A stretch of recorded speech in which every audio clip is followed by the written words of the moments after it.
We're just starting, Mike. Thank you. Good morning, everyone. First thing I want to say is if you need to speak, for those of you new, to use your microphone, just press the button once and the green light will come on, and then please turn it off when you're done. Just press it again, okay? We're not going to be using our voting pads until after we do the rules, so you won't need those until later. I want to welcome everyone today to the organizational meeting for the 2022-2024 County Board. The first order of business is to read the certificate of membership. As I call your district, if you would please rise if you're able and remain standing for your oath of office. Well, that's what hope was. District 1, Ward 44 in the City of Appleton is vacant. District 2, Ward 25 in the City of Appleton, Merlin Gentz. District 3, Ward 13 in the City of Appleton, Emily Voigt. District 4, Ward 4 in the Village of Harrison, Ward 45 in the City of Appleton, and Ward 14 in the City of Menasha, Matthew Booty.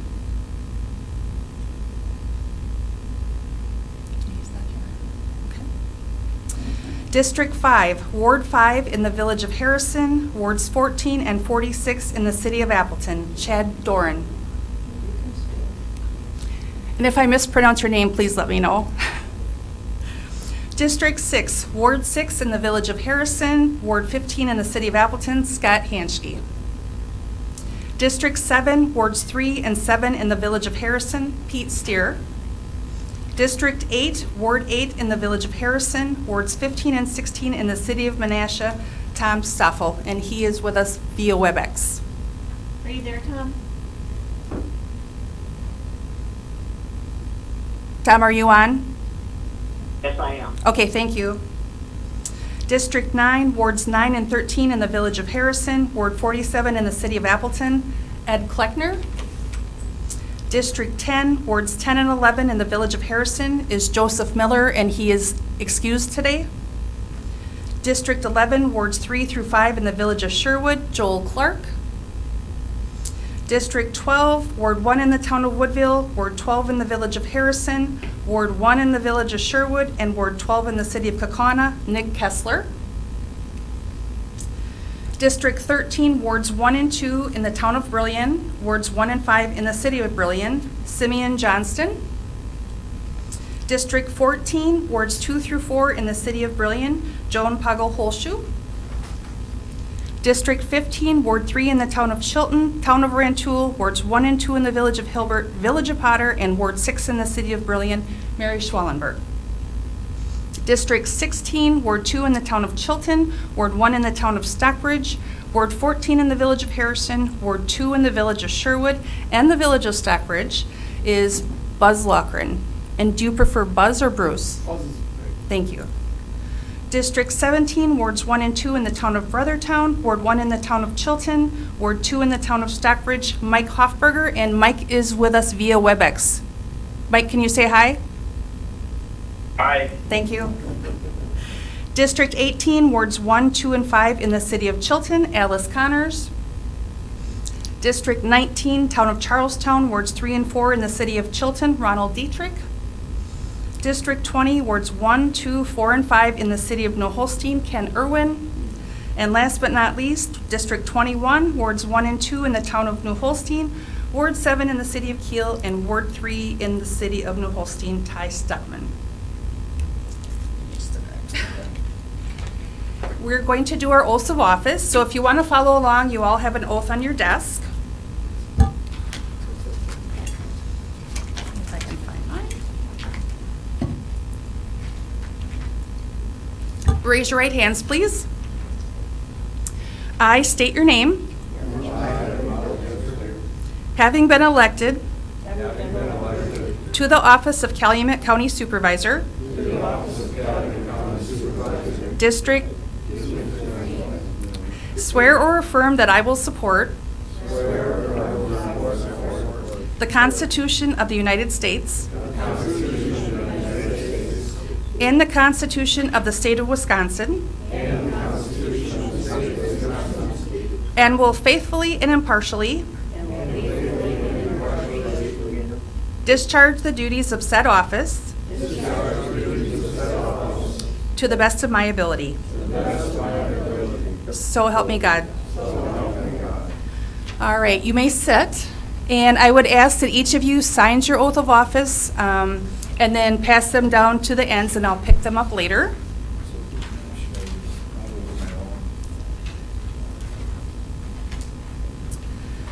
The 2022 session of the Calumet County Board is formally called to order. And actually,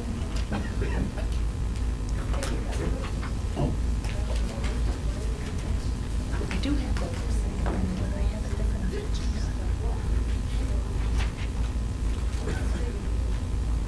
Okay. Okay. Yeah, I have it. I think I have it. I think we're going to do that. We'll have a Hilton sign it. That way we know. Okay, I changed my mind already. We're going to have you sign in. So please use your remotes to sign into the meeting. Give me 1 second so I can get the screen where it needs to be. Okay, and you're going to mark your present button and your confirm, which is also your I button.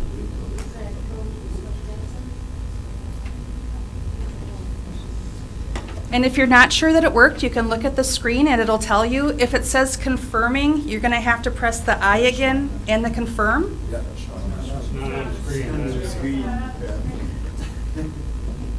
Sorry about that. Oh, I hit the wrong button. Okay. Well, I'll have to tell you. So Supervisor Johnson, you'll have to do the I and the confirm. Supervisor Schwallenberg, Supervisor Loughran. Yep.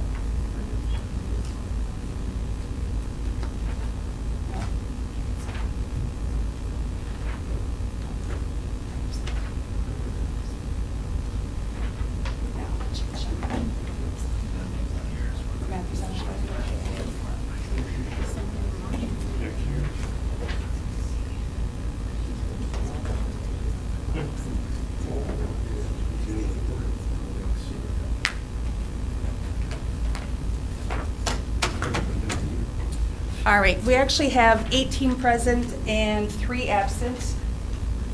So we have a quorum.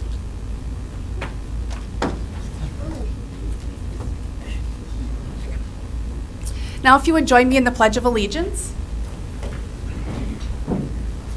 I pledge allegiance to the flag of the United States of America and to the republic for which it stands, one nation, under God, indivisible, with liberty and justice for all.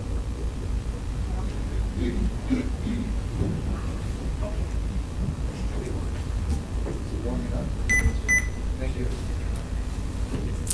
Okay, so we have a supervisor that is actually on his way, and when he gets here, we're going to have to stop, and he has to take his oath of office before he can join us. So we'll just continue for now, and then when he gets here, we'll just take a quick break so he can do his oath of office. So at every organizational meeting, the first action item is to adopt the rules of the county board for the new term. Each of you has received Resolution 2022-01, adopting the rules of the county board and the draft rules. What is your pleasure regarding Resolution 2022-01? Move to adopt. Okay, I have a motion to adopt. Is there a second? Okay, I have a second. And so we are going to discuss the rules, and I'm going to turn it over to County Administrator Romanesco. Good morning, everyone. So I don't think I need to read all of the tracked changes to you, so just pointing out a few things, and if you have clarifying questions for me, please ask. The most recent changes that the Rules Committee made were at the end of March. And you will notice on page, is that 12 of 93? So I'm following your board packet, which is 12 of 93. That talks about county board meetings. So the most recent change that was made there, where I've had some questions from some of you, to be clear, the suggested change from the Rules Committee is that the organizational meeting of the county board, which is the third Tuesday of April, so that's this organizational meeting that you have every even-numbered year, to begin at 9 a.m.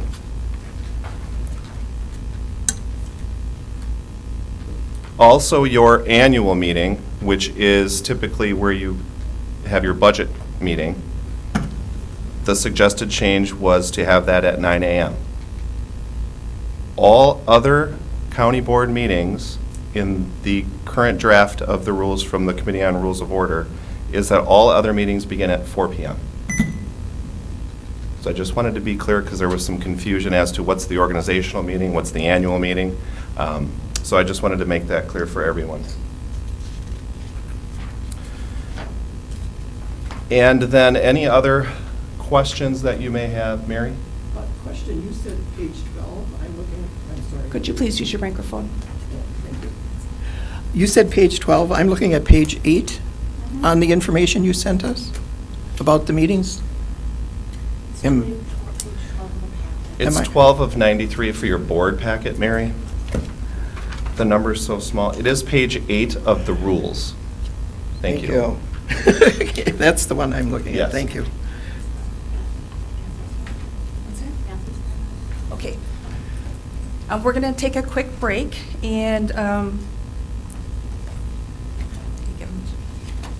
he has his hand. Okay.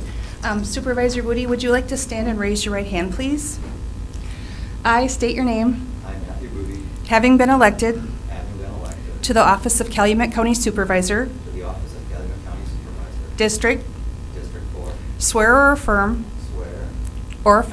that I will support the Constitution that I will support the Constitution of the United States of the United States and the Constitution of the State of Wisconsin, and the Constitution of the State of Wisconsin, and will faithfully and impartially and will faithfully and impartially discharge the duties of said office discharge the duties of said office to the best of my ability. to the best of my ability. So help me God.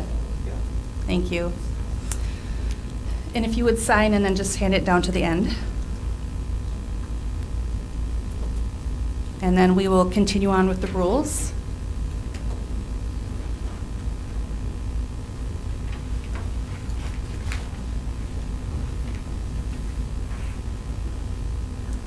Is there any discussion regarding the rules of order?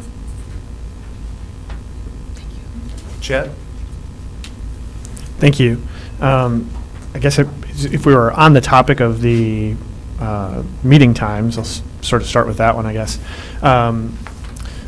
Personally, I kind of prefer the meeting set up the way it is. It's one of the reasons I thought that running for this office, excuse me, would work for me because of the times that the meetings are at.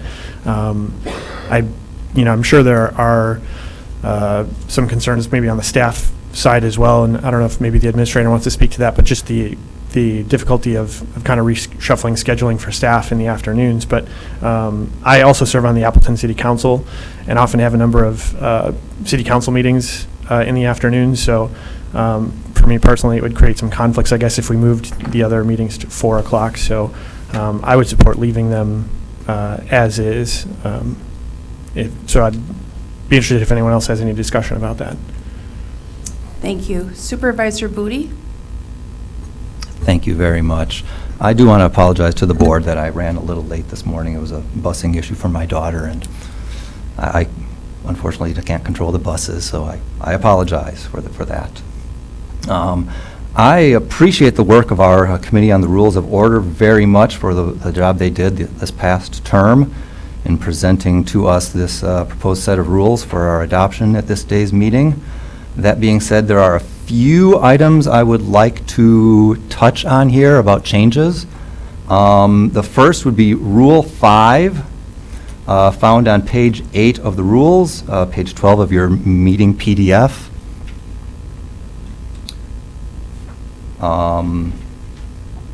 As Mr. Doran has already stated, that is a change from our existing situation, and I'm understanding, or rather what I do understand is that this was a matter of discussion at the last meeting of the Committee on the Rules of Order, and I'm just wondering if we could get any input from that, the members of that committee to address that point.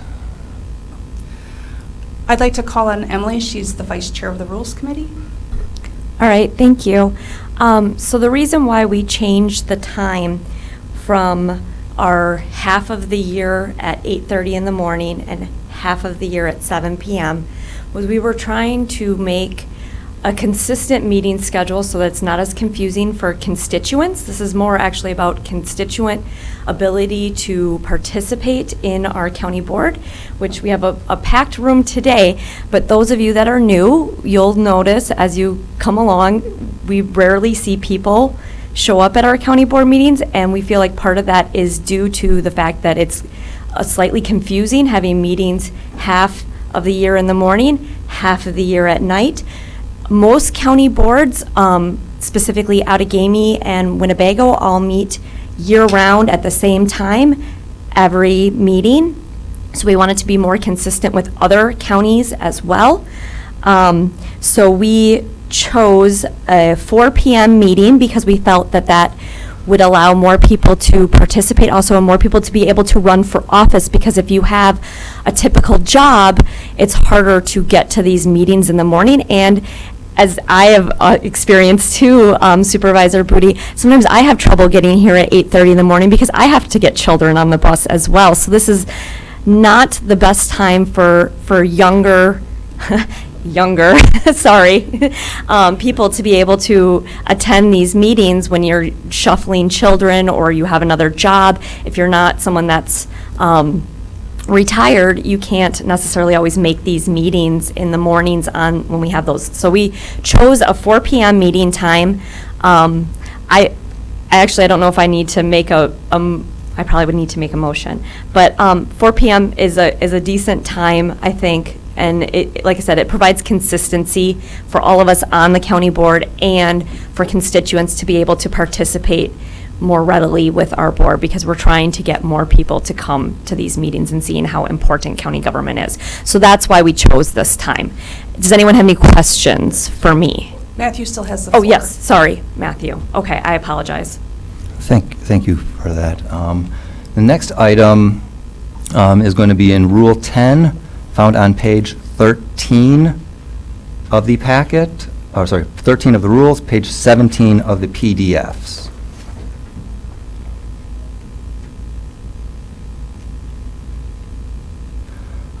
And this is a change that, as I understand, the intent of this rule change would be to prevent the number of times that we have physicians come before the county board. And therefore, in order, I think, to the spirit of this change, I would move that we adjust the change to state, and will create a budget increase in the current year.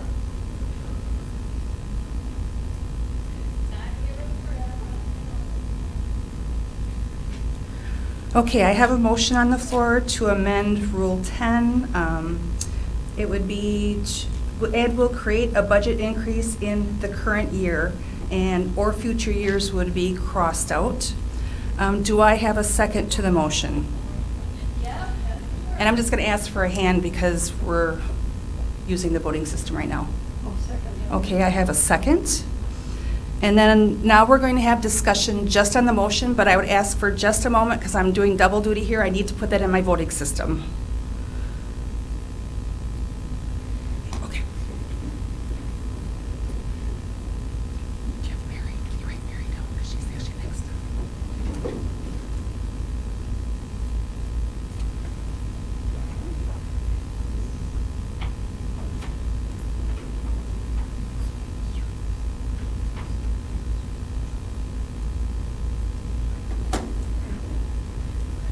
Okay, now we are going to discuss the amendment. If anyone would like to speak to it, please press your request to speak.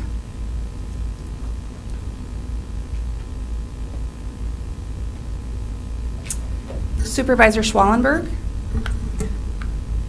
I guess I would like to know why you wanted to change that in the first place and what administration thinks about it. Yes. I'm going to start with County Administrator Romanesco. So this was my request of the Rules Committee. There's history here to this rule, and there was a change made to the rule based on something that had occurred. So in the past, some of the current board members will recall that I had requested, or I had made a position change, position adjustment in the overall table of organization. At the time, it was in a Health and Human Services position because there was funding available within the current year budget.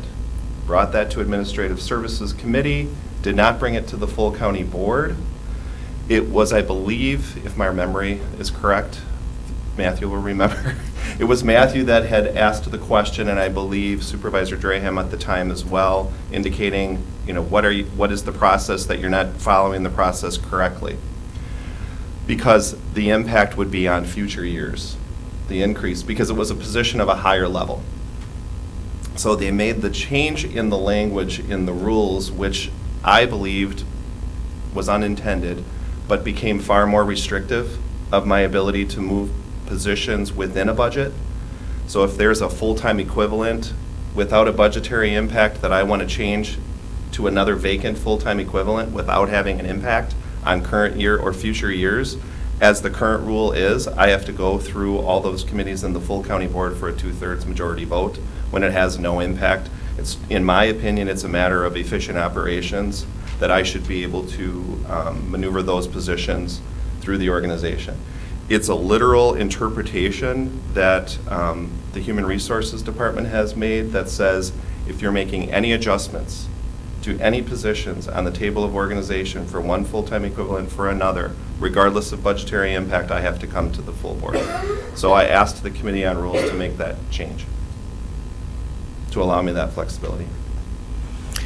Thank you. I do remember that because of the fact that there are positions, health, our nurses, hospice, home health care, that you can't wait months to put somebody into that position because the people that they care for will not get the care. Thank you very much for the explanation. You can ask him now. Okay, Supervisor Booty, I apologize. I should have asked you first if you would like to explain your motion. Oh, that's totally fine. I forgot to do that when I was speaking. I guess the reasoning is simply because anyone could make a at face value statement that any position change could have a future year budget impact. I mean, someone could say, well, in the future, benefit costs are going to go up, or in the future, this person is going to need furniture, or, you know, we'll need to remodel their office space. And so someone could make an at face value statement that any position change could result in a future budget increase. And therefore, I just wanted to nix that. And, you know, if the spirit and intent of this change is to reduce the number of times we're bringing this before the county board, I think, you know, that is just a change to help facilitate that reasoning. Thank you. Supervisor Gens? I just have a point of order. We have a motion made and seconded to approve the rule changes as they appear, so that's good. Now we had the Supervisor Dorn had indicated a change in the time, and we didn't act on it. We didn't do any action. We didn't have a motion. No. No.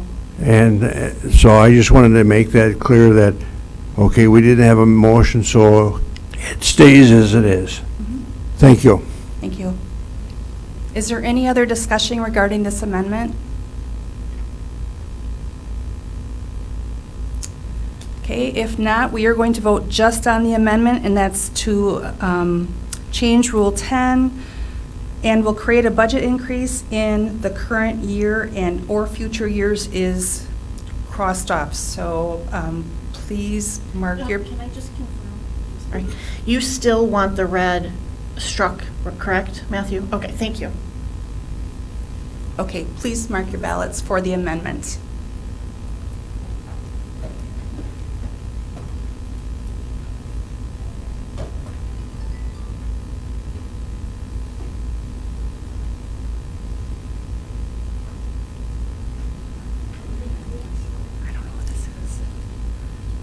Okay, I just got a text, and I'm not sure, Supervisor Hoffberger, is that you? That is correct. Thank you. And Supervisor Stoffel, how do you vote? No. Thank you. We have 16 ayes, 3 nays, 2 absent, so the amendment has passed. Moving back to the original motion, we have Supervisor Booty has the floor. Thank you very much. The last item I'd like to propose a change for here, if we go down to Rule 24 on page 35 of the rules, page 39 of your PDF.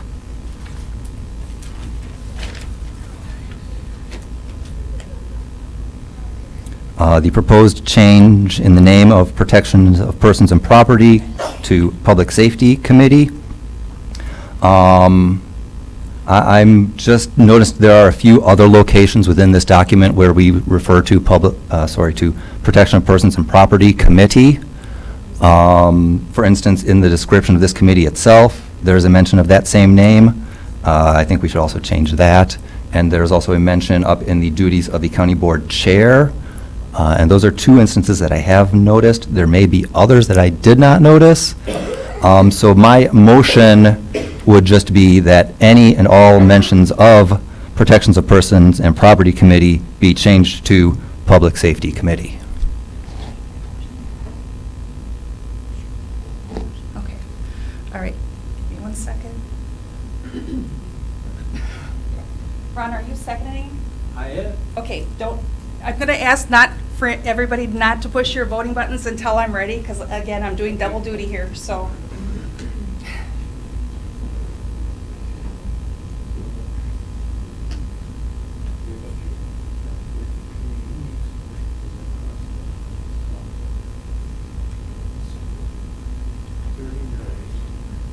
Matthew, could you put your motion in, please?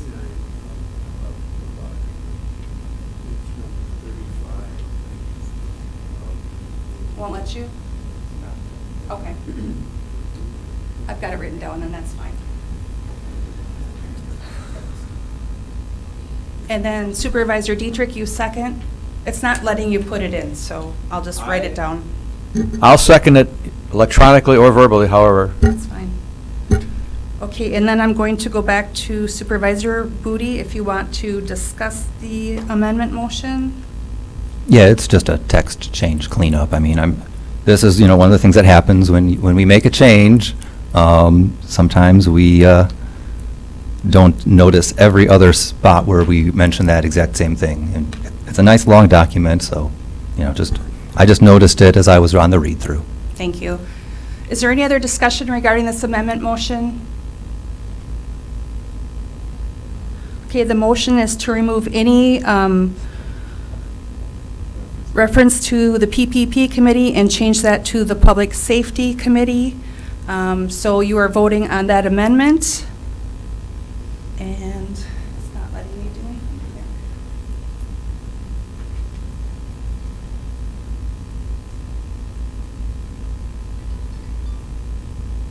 here. Locked up here.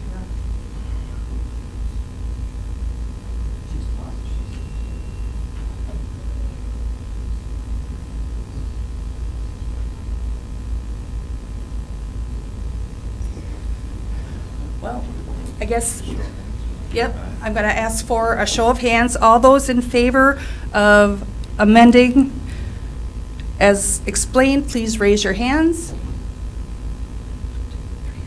5, 6, 7, 8, 9, 10, 16. Yep, and I've got 2 on the phone. 17. All right, I have 18 ayes, 1 nay.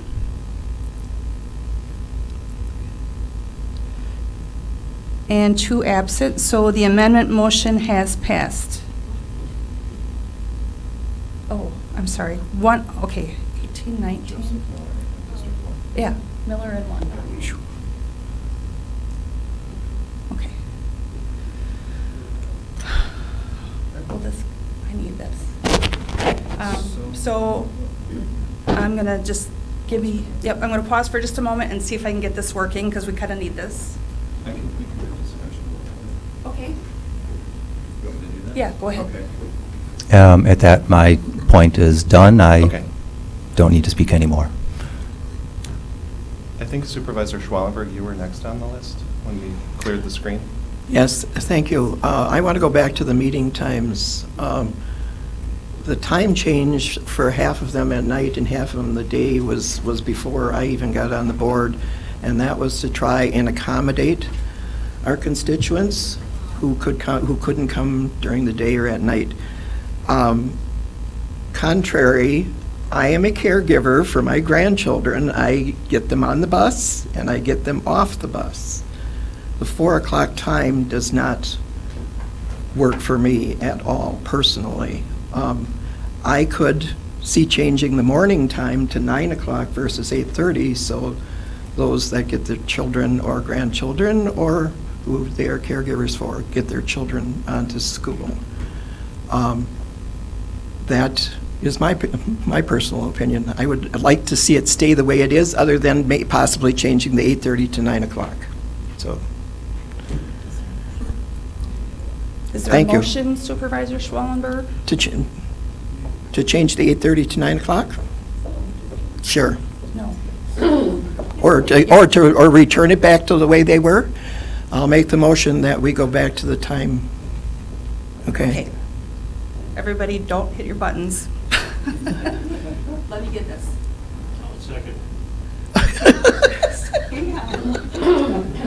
Everybody's in such a hurry. No, we're used to banging our buttons. So Mary, while Beth's doing that, can we be clear on what the motion is? Because the current proposed rules has changed that to 4 o'clock. So is your motion to, as you described, to go back to the way it was with the split morning and evening, only change the morning to 9? Yes. Okay. I just wanted to be clear on that. Well, Yes. nobody's pushing their buttons. I'm just Oh. filling the time for efficiency's sake. Yeah. So Well, that the other Kimberly and I have thing, the motion corrected. Yeah, the other thing besides children is there are people who work second shift and third shift. That was brought to my attention by some of my constituents too, so. Mary, would you please hit your motion button now? Yep.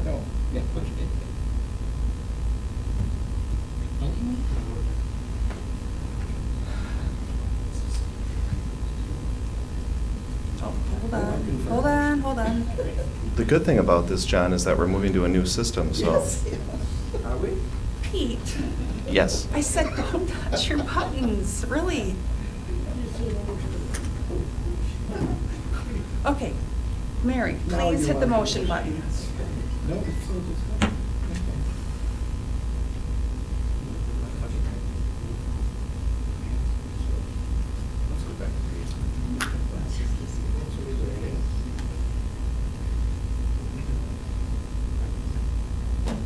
No? It's still saying discussion. No. Now it's confirming. No, it's, right. okay. I'll make Okay, I need people not to press their buttons until I tell them to, because it's actually messing up my voting system. Because it's all keypad, so every time you press it, it hits a keypad, and it's not, oh my goodness. I'm gonna try this, and then.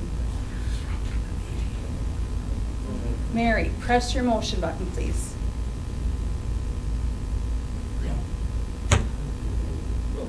Okay, we have a motion from Mary, second from Pete. Any discussion? Any discussion? Mary, you made the motion. Do you have any more discussion? Other than the fact that I said that I had constituents who work second shift, who can't come to the meetings, I guess we can accommodate everybody. We try, but it's difficult to do.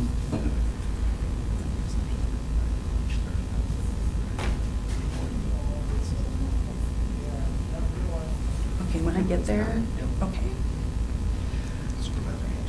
Okay, before we go to him though, I believe Supervisor Pagel-Holschuh, did you have a, okay, a comment? Okay. If we don't like 4 o'clock, I was wondering if we would mind change it to 5. That would accommodate Chad, and it would probably also accommodate you. Well, Okay, thank you. Supervisor Hanschke. Thank you. My sentiment is with Chad here, and some of us do work during the day and we have children and all that stuff. I think supper time is a family time. I would prefer the meetings to be in the evenings, and I understand once a month having these meetings at a set time in which accommodates everybody, especially those of us who are working.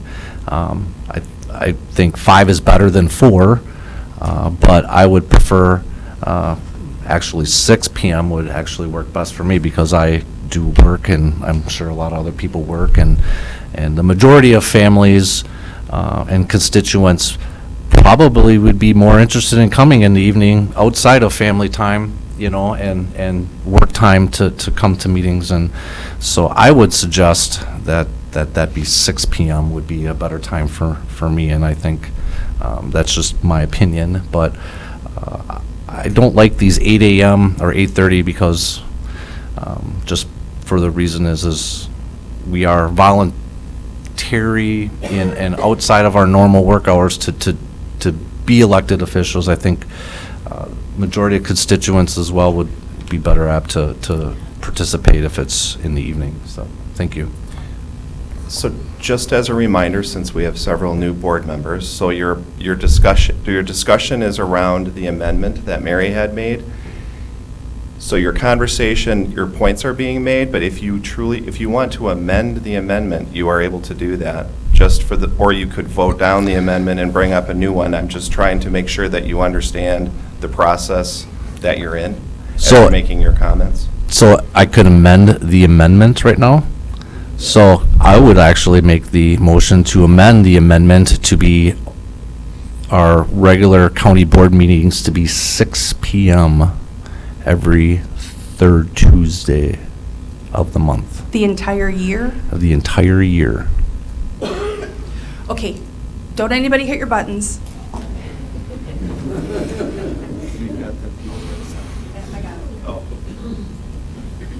Chad, is that better? So while Beth is doing that, Supervisor Hanschke, a clarification on your motion, your amendment to the amendment? Yes. That's all meetings, including the annual meeting and the organizational meeting? I would adjust that to be just the regular meetings outside of the organizational meeting.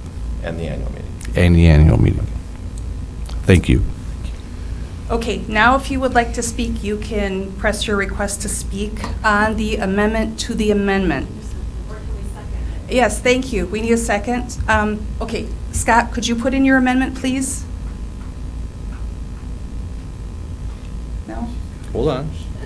Look at that. Hallelujah. And Supervisor Voigt, thank you. Now we can have discussion about the amendment to the amendment. Supervisor Dorn. Thank you.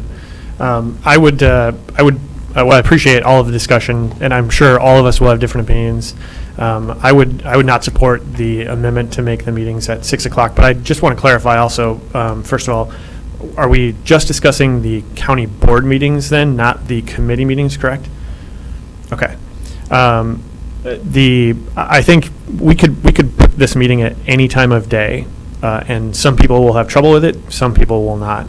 I'm a big proponent of getting people involved in government. My work, my entire career, and in government has really been focused on communications and trying to get people involved in what work government does.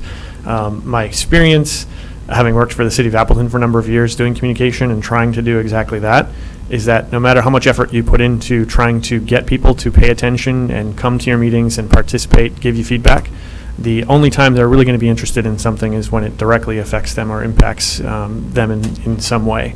And oftentimes, regardless of what time that meeting is, people will come and they will find a way to get there for that.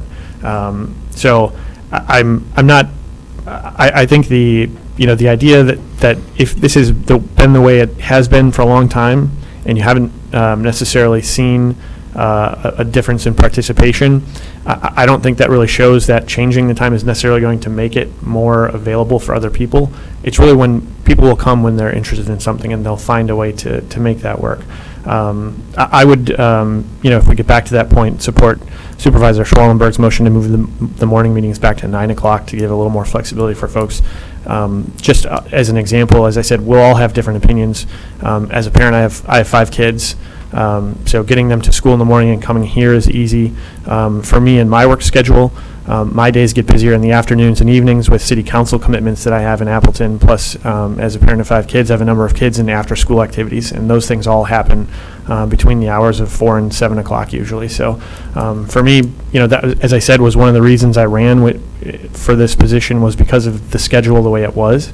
That worked for me to be able to, what I think, effectively represent the constituents in my district, and so I would support. I would vote against this motion and would later support the amendment by Supervisor Schwallenberg. Thank you. Okay, I have to apologize to Supervisor Booty once again, because you have to request to speak on your voting app if you want to speak, and I saw his hand raised and I went right to him. It is harder being chair than you think. So I will now go to Supervisor Booty. Thank you very much. I think our discussion here today may, of course, I was not on the county board when the split schedule was originally decided, but I think our discussion here today may be why, at some point in the past, the decision was made to split the meetings up, is because scheduling is difficult, and scheduling against schedules of 21 county board supervisors, plus staff, plus the general public, means that at some point, someone is always going to have some kind of a conflict at some point. So I think it's very instructive as to what our discussion is today, and I'm sure that this was a discussion that was had many years ago when this split schedule was chosen to kind of, I guess, split the baby, as it were, in this issue. So I have split feelings about this myself, one way or the other. Thank you. Thank you, Supervisor Booty. Supervisor Schwallenberg? Thank you. I think everything that I think about has basically been said, whether we interfere with dinner hours or youth activities or anything.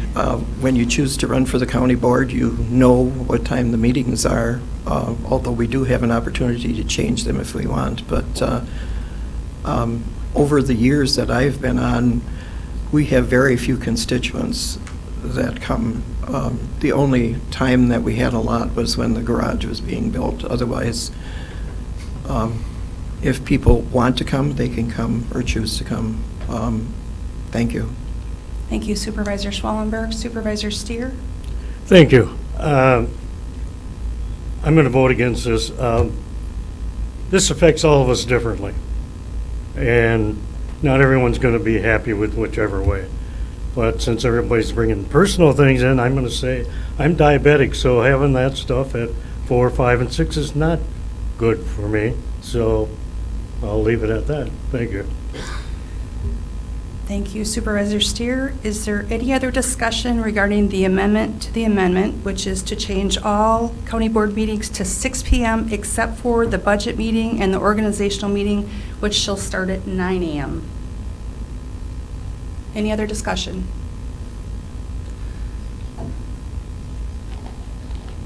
So we are voting on just the amendment to the amendment, and what I just read, the 6 p.m. entire meetings except for the budget and the organizational, which will be 9 a.m. So please mark your ballot.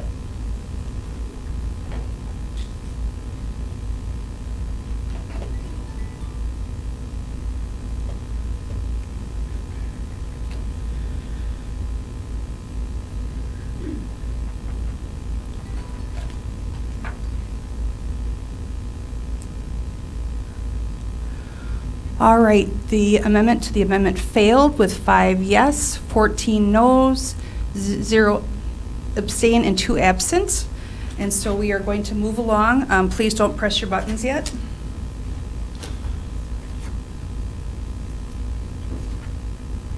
All right, we are back to the original amendment motion? Is that correct? The original amendment. The original amendment. Which I'm, Which is the split meetings, 9 a.m. mornings, 7 p.m. evenings. okay. And we had some speakers up yet, I believe, on that amendment motion.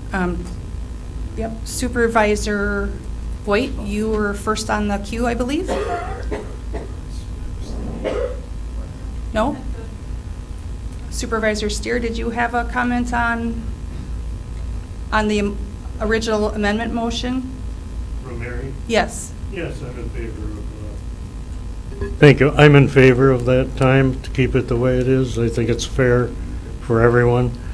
The problem I have with some meetings is staff. If we have them all at 7 o'clock or 6 or 7, staff has been here all day and we expect them to be here another 3-4 hours. I don't think that's fair. So that's why I like the split. It's fair for everyone. Thank you. Thank you. Supervisor Dietrich. Thank you very much. Just want to clarify for myself, because we've been amending and things like that. If I recall, the motion to amend is to keep the organizational and annual meeting at 9 a.m., keep the split schedule, which would be 7 p.m. for some months, and then it would be what, 9 a.m. for the others? 9 a.m. for all morning meetings. And then the 7 p.m. for that all block. night meetings. Thank you. That's what I thought, but I wanted to be sure. You're welcome. Is there any other discussion regarding that amendment motion? Supervisor Hofberger or Supervisor Stoffel, do you have any discussion? Yeah, can I talk? You may. This is Supervisor Hofberger. Yes, this is Supervisor Hofberger, yeah.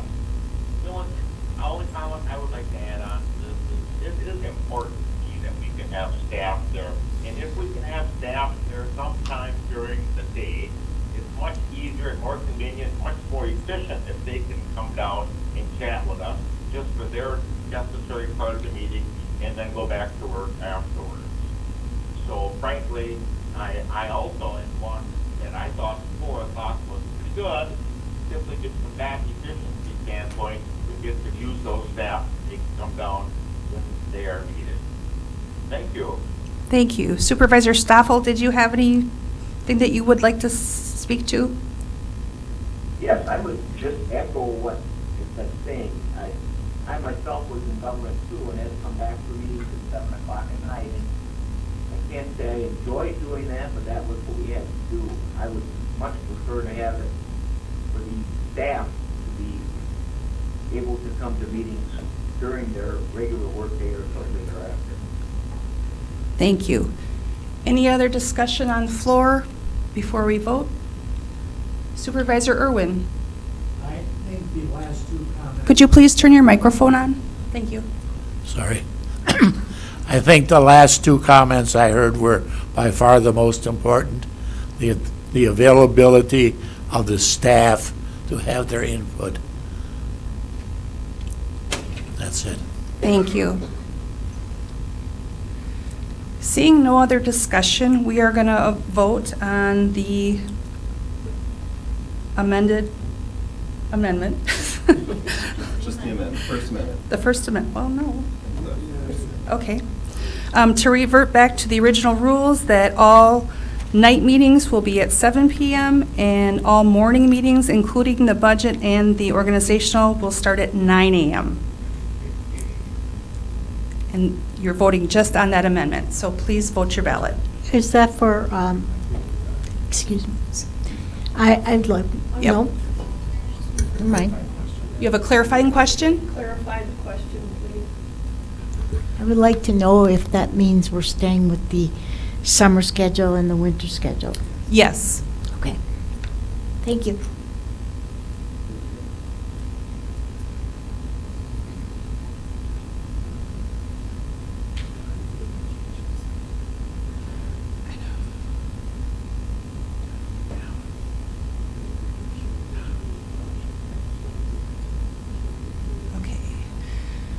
The amendment motion has passed with 14 yes, 5 nays, 2 absent.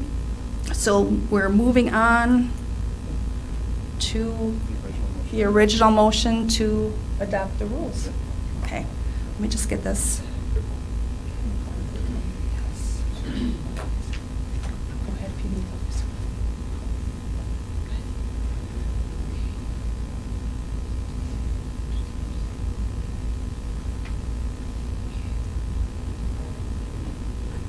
Because we're on the original motion. We'll just wait for Beth to get her system set up. All right. All right, Matthew was done. I think yep, I'm just making sure we didn't have anybody else in the queue yet. My time ended. Mary, I guess technically you still have the floor after her motion. Okay. Mary, you still have the floor. Was there anything else you want? Okay. Supervisor Holshoe Pago. Pago Holshoe, I'm sorry. It's okay. Thank you. Could you please reread the motion? The current motion is to adopt the rules of order As amended. as amended. Are you In- asking about the last motion? No, we're going to just vote on what's in the package. Correct. Correct. Thank you. Supervisor Dietrich. Thank you. To be sure I understand, we are voting on this organizational packet, and we've been discussing a lot of changes that have been proposed. We are allowed to make amendments to any part of the packet, correct? Then I would like to draw everyone's attention, please, to page 5, paragraph 5, Rule 5, meetings, all meetings, number 5. This past year, I think it was this past year, we adopted a Excuse me, change. Supervisor Dietrich, can you tell us the page again? It's page 5 on the electronic. It's, I don't know what the, page 9, 93. so Thank it's you. Page 9 of the PDF. 9 of 93, the document is page 5. Thank you. Okay. We adopted a change that allowed us to have remote attendance with extenuating circumstances approved by the chairperson of the committee or the board. And it's a lengthy paragraph talking about that. At that time, I was opposed to it for a number of reasons. Primarily because I think this organization and these meetings are important, that we have discussions, that we can see each other face to face, we can read body language, we can threaten with grimaces and whatever else we want to do to make our points. And I think it's important that we have that interplay when we have these meetings. Clearly with the pandemic, that was not possible, and we had virtually all meetings virtual. And now we have this document that allows the chairperson to allow remote attendance for extenuating circumstances. I would probably like to challenge that, but seeing how it was overwhelmingly approved, it probably wouldn't be turned over at this meeting. So I'm going to propose that we add a line to paragraph 5 that says individuals attending remotely are not allowed to vote. Now that sounds a little harsh, but let me explain. We sort of recognize their voices, and we know it's them, I guess, so that's probably not a concern. I don't know what kind of security we have with IT on the person is who they say they are. But again, they are not present to see the real impact of the discussion. No offense to the two gentlemen attending this morning, by the way.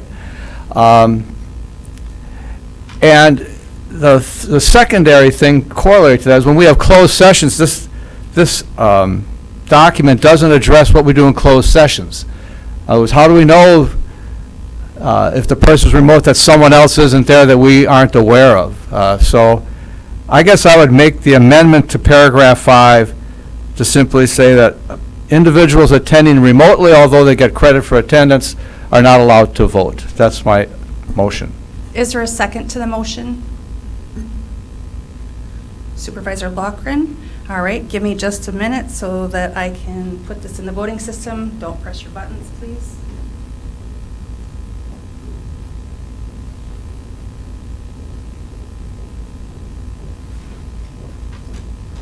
Supervisor Dietrich, would you please put in your motion?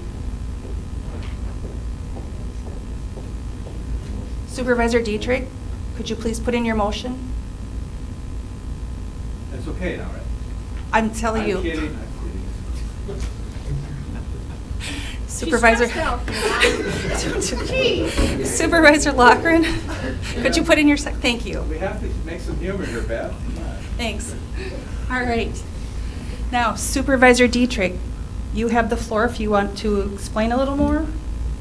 I think I've pretty much stated it, and I hope fairly clearly.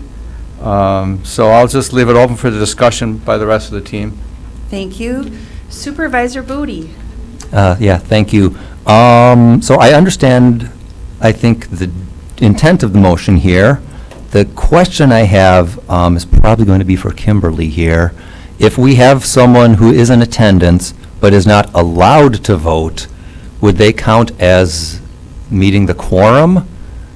Or, I mean, if it's if they're essentially a non-voting member of the committee or board, can they count towards quorum? And how do we address this? If they can't vote, then they would not be considered as part of the quorum, because that's the whole point of the quorum, is Okay. voting members. So it was my understanding that one of the reasons we had allowed for remote participation is so that we could keep meetings and make sure they would all have a quorum in case someone, for some other reason, was not able to make it to the meeting. For instance, last week, we had a Planning, Zoning, Farmland Preservation Committee meeting, and we thought we might not have had a quorum, and we might have needed to have someone call in who was gone in order to make a quorum. Fortunately, we did have 4 members of the 7 in person, and we did not need to call in that remote person. But I just, if causing these people to be non-voting members means we would not have a quorum, I would not support this amendment, because I think that kind of makes it more of a problem for those who are able to attend in that case. Thank you. Thank you, Supervisor Booty. Supervisor Doran? Thank you. I would support the amendment for the reasons that Supervisor Dietrich sort of talked about. I do believe, good government happens best when it's in person for discussion. But I think what I'm going to do is just amend the amendment to, just for simplicity's sake, and also because I believe, as Supervisor Dietrich said, we're better off in person. So I'm going to make an amendment to remove the option for remote participation entirely, for those same reasons. When someone's on vacation, a supervisor's on vacation, a supervisor misses for work, it's okay to be absent. There are opportunities to make up what you've missed or catch up on what you've missed. There are options to have an item brought back before the board or a committee for a supervisor who wanted to vote on something that they may have had to miss. But I believe that kind of participation works best that way. So I'd make the motion to remove the option for remote participation. And then, if I may, would also just ask the administrator perhaps to comment on the sort of staff side of the discussion here and the difficulties for staff of managing remote participation. Just speaking from experience for the city of Appleton, this is an option that we have also. It's very cumbersome. It slows down meetings and makes them more difficult for everyone, especially the staff, even more so than council members, to try and manage meetings with remote participation. So I'd ask the supervisor to just sort of comment from the staff side on that as well. Okay, before we have county administrator, we're going to have corporation counsel make a comment. Just to respond, this was all brought about by COVID, and we're not out of the woods yet. But based on both of these motions made, that would require that you not be able to meet at all if we would go back to a pandemic type of situation. Before, we were able to do it because we were silent on it. There was no rule at the time about remote meetings. Based on the rules that you're proposing, you have stated that you do not want remote meetings, period, regardless of the circumstance. So if we go back to, God forbid, we can't meet because of the pandemic in person, that means you will not be having meetings at all until you're able to come back in person. Just keep that in mind when you're making these motions. It was put in the books for a reason, the pandemic. But we could meet before because it was silent. Now you have spoke affirmatively, just so you're all aware of that.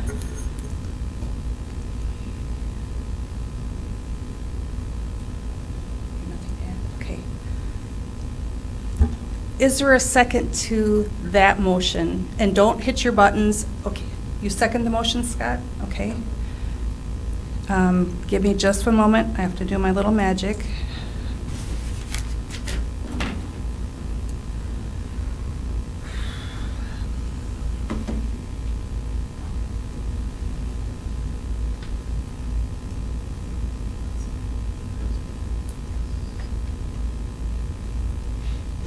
Supervisor Doran, would you put your motion in, please?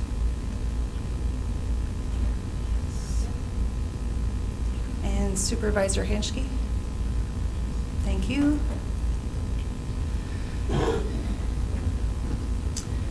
And then I'm going to go back to Supervisor Doran. Did you have anything to add to your motion? Yes, thank you. I guess just maybe for clarification then from the Corporation Council, my understanding is in the situation you described, the county board could pass like an emergency change to the rules to allow remote participation if under the circumstances you're talking about COVID coming back. Based on your motion, because you now have affirmatively spoke, we could not come together in an emergency meeting, not in person, because you have stated you want no rules, or you want no meetings remotely. Does that answer your question?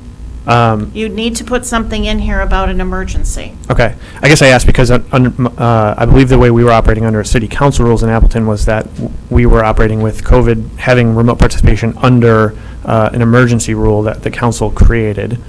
I can't speak for Appleton. I don't know what their rules were previously. We had no rules previously. So we could make those rules. Now we have a rule.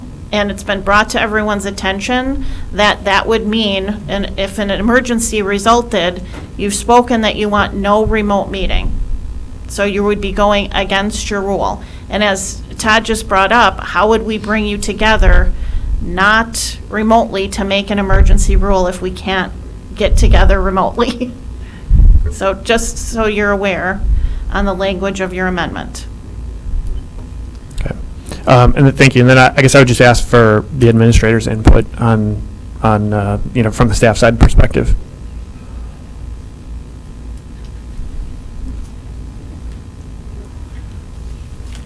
On what part, Chad? Well, I guess just the idea of remote participation in general, just the challenges perhaps that it might provide for staff, managing meetings and kind of keeping things running smoothly from that perspective. Sure. Okay. What I have had conversations with department heads around remote participation is challenging around committees. So it hasn't been a conversation regarding county board meetings. We have had conversations about the difficulty with public participation, more so than county board supervisor. I have had some challenges around county board supervisor participation when we were all remote. That was more difficult from a staff perspective, and I think just from a committee operation perspective, in my opinion. So the committee participation remotely has been challenging. We've brought it up before as far as if that's something that we should continue or ask to be changed. County board participation remotely has not come up as a challenge. If that's specific enough to, all right. And if I could just add one thing, it's not necessarily just vacations we're talking about. We had a board supervisor with cancer who was going through treatments that couldn't attend. So this isn't just for a benefit of convenience. Sometimes people literally, medically and physically could not attend. So keep that in mind when you're thinking of disabilities. Thank you. Thank you. Supervisor Dietrich? Thank you. I appreciate your explanation of how we were able to meet during the pandemic, because I never did understand that when we were starting to do that, that we had been silent and therefore emergency dictated the ability to do that.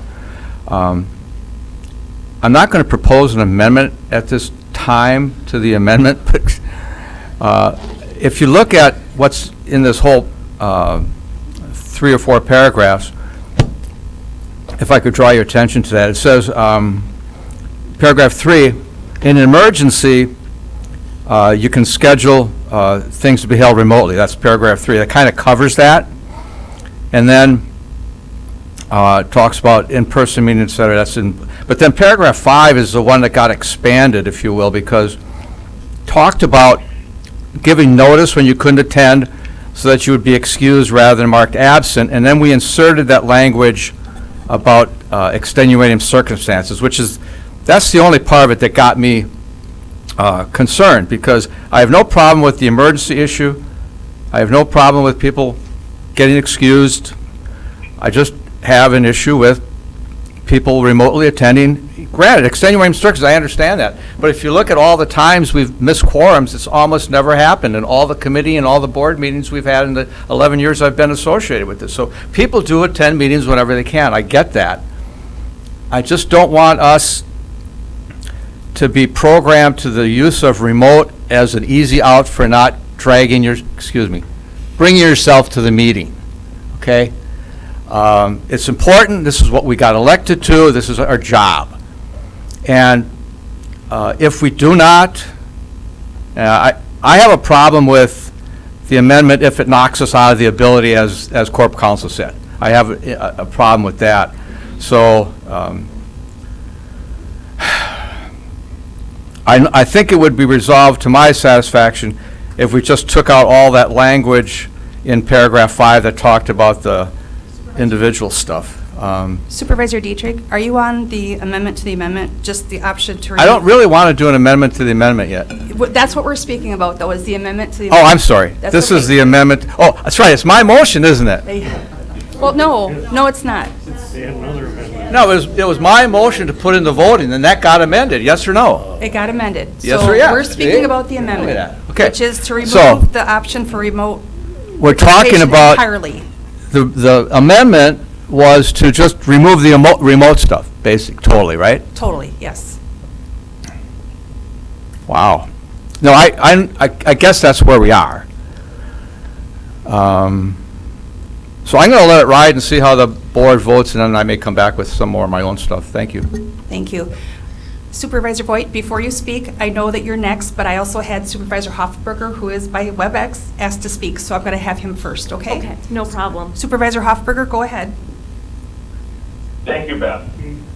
I do not disagree with anything that Supervisor Dietrich has said. However, like so many complicated issues, there is another side to the point.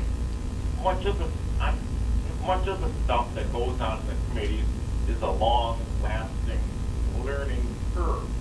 I mean, we have issues with planning and zoning and it's selling law, but these things go on for months and maybe even years, and there is a learning curve that committee members have some institutional knowledge in after they've been around for a while.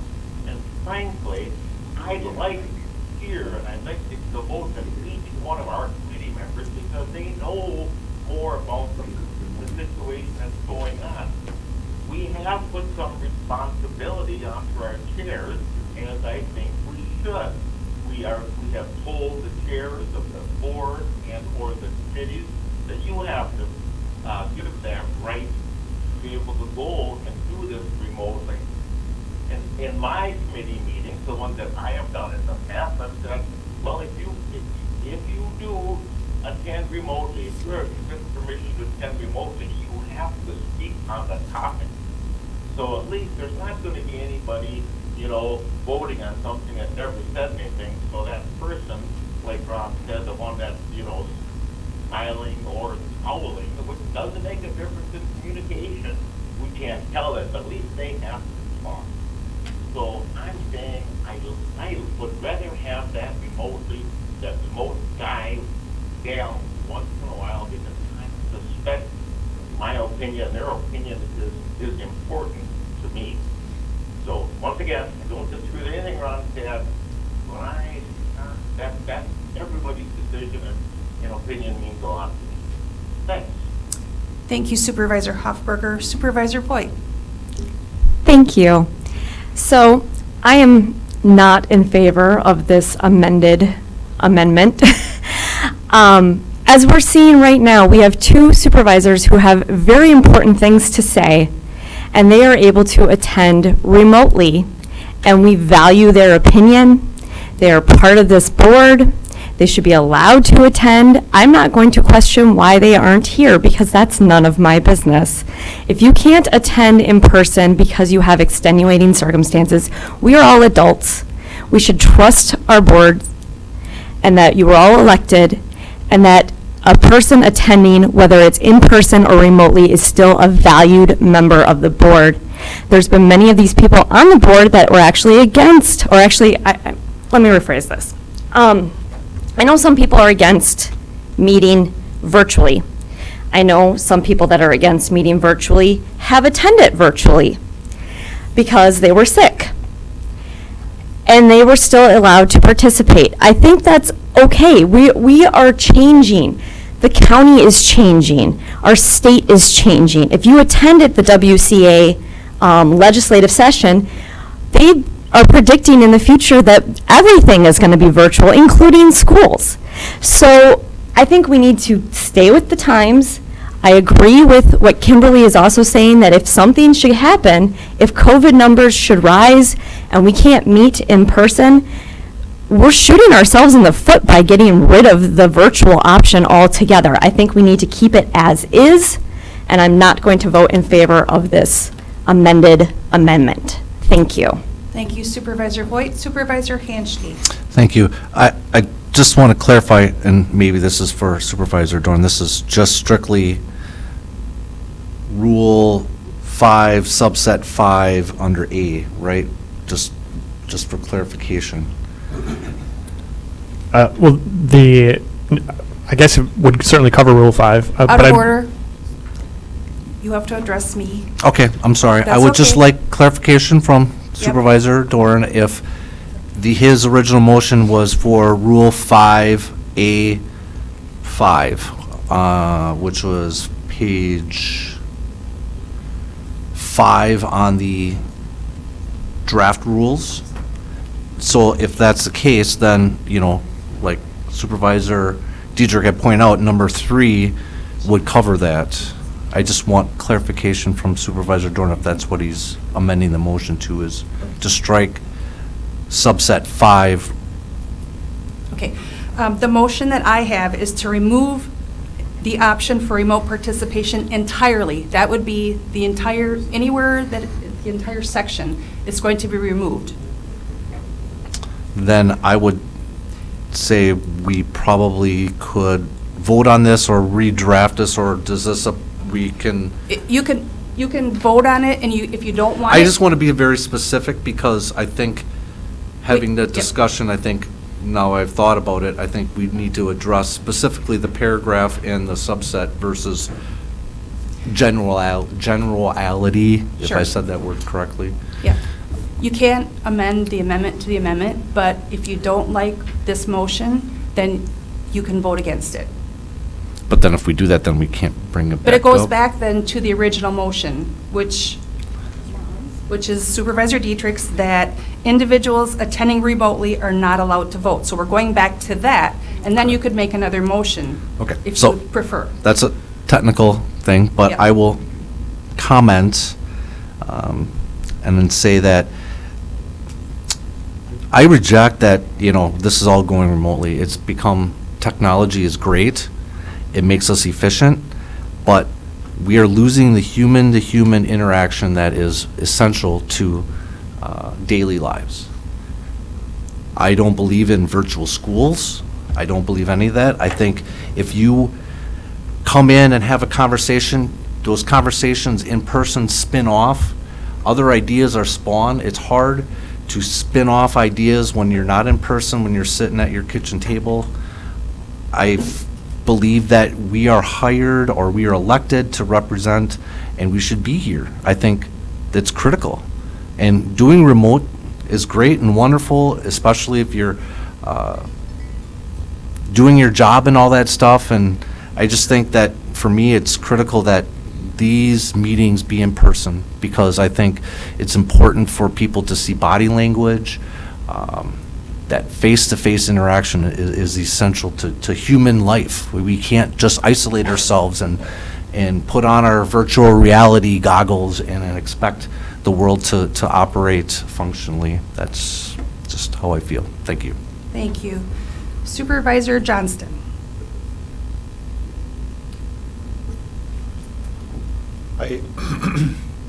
Thank you for the opportunity to speak. I also believe that having meetings in person is very important. There has definitely been a trend to go virtual. My son was virtual in school, as that was brought up. That does not work for my child at all. So regarding the future going virtual, maybe it is, maybe it isn't, but we have that option to make that decision here. So I believe that we should continue to be in person meeting here. Thank you. Thank you. Supervisor Schwellenberg, before you go, I have Supervisor Stoffel in the queue. Supervisor Stoffel, go ahead and speak. Thank you. I'm confused on this. We've talked extensively about what time people could attend. And we're trying to accommodate that. But if there are people who cannot attend, we don't want to really accommodate them. That doesn't balance for me. Unfortunately, today I am not in the state. I wasn't able to come to the meeting, so I'm trying to come into it virtually. And for me, it's working out today. Yes, I understand that we would like to have everybody there, but I know there are already 2 people who are excused today that couldn't make it for whatever reason. I think that the option to have it virtually and to have your vote count is important. And I would vote against the amendment also. Thank you. Thank you, Supervisor Stoffel. Supervisor Schwellenberg. Thank you, Madam Chair, for the day. Everything that everybody has said, when this decision was made, I agreed with it. I'm not a fan of virtual either, but because of COVID and everything, we went to it. Any other state meetings, national meetings you attend, they're all virtual too. But the part of the rule that was put into place that if somebody wants to go virtual, it's the chair's decision, whether it's the chair of the board or the chair of the committees. As a chair of 2 committees, I have never had a board member abuse that request. It's either been an illness or whatever, and very seldom is it used. Like I said, I'm personally not a fan of it, but this is to get our members to attend, and the public too, because when we open up our meetings, there's a WebEx and a phone that the public can connect to too. And I don't believe we have ever had anybody, at least in my committees, of a member of the public connect. So as much as I dislike virtual, I would not vote to get rid of it, because as our Corporation Council says, we can't meet, and then you can't have an emergency meeting because we have a rule that you can't go to remote to put it back into effect. So, thank you. Thank you, Supervisor Schwellenberg. Supervisor Clerk. So just a question on, I guess, procedure. if we were faced with another COVID situation, does the chair not have the ability to call an emergency in-person session? Defer to one of you two.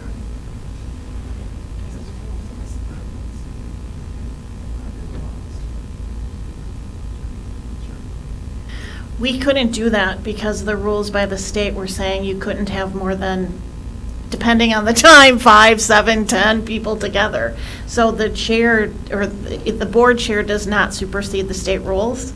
So if there's a state rule in place that you can't have people in the room, then no, they couldn't. And I get that, but if you recall, we all knew a week or 2 weeks ahead of time that this was coming.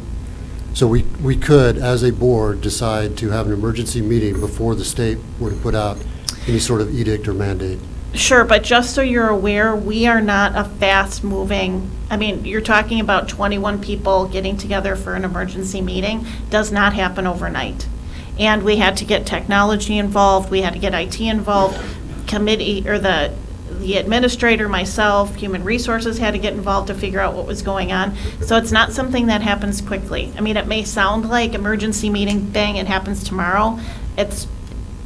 We wish it would happen that quick, it just doesn't. Can I continue? Or? Yep, Okay. you have the floor. So I understand that, but given where we're at today, I think we're in a much better position that we could turn things quickly. 2 years ago, we all had to adapt very suddenly and didn't expect it to turn out the way it did. But I believe, and I could be wrong, I believe we can call an emergency meeting with a 4-day notice.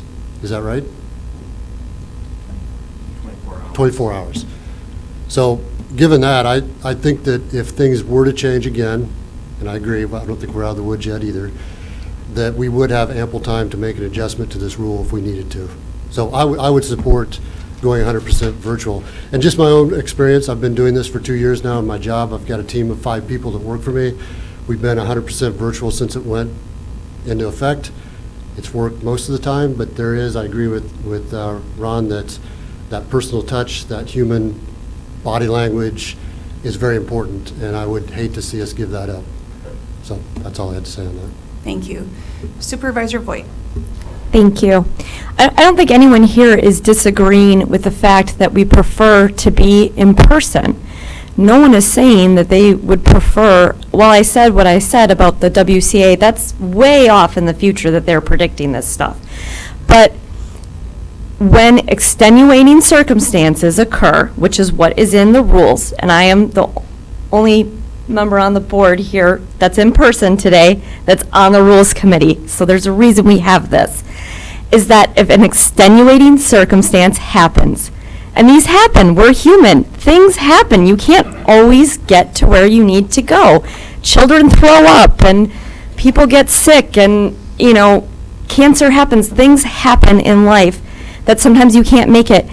It allows people to still be able to do their job.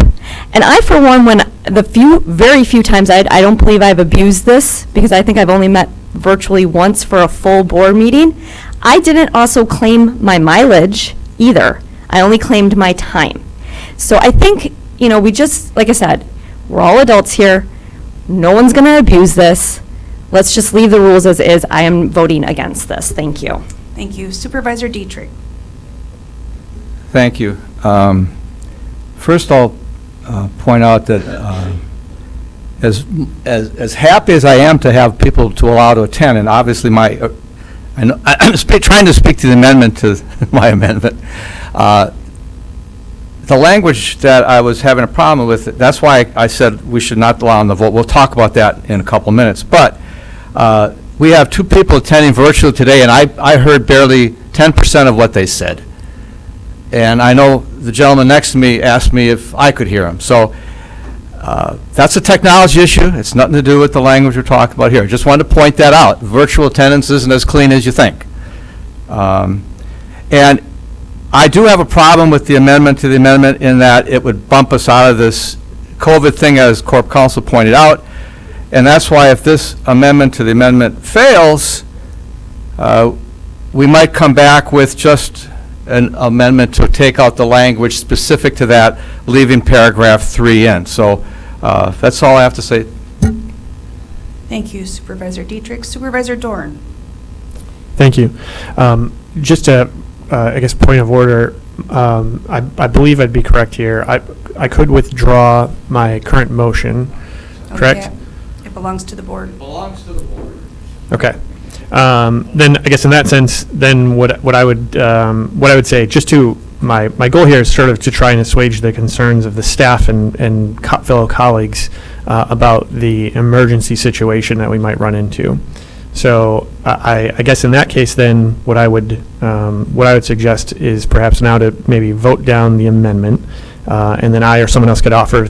I guess I would re-offer the amendment to remove the option of remote participation, with an exception for when state law would require us, or would say that we would not be able to meet in person as an alternative. So I think perhaps that could address some of the concerns that some of us have about being able to hold meetings at all.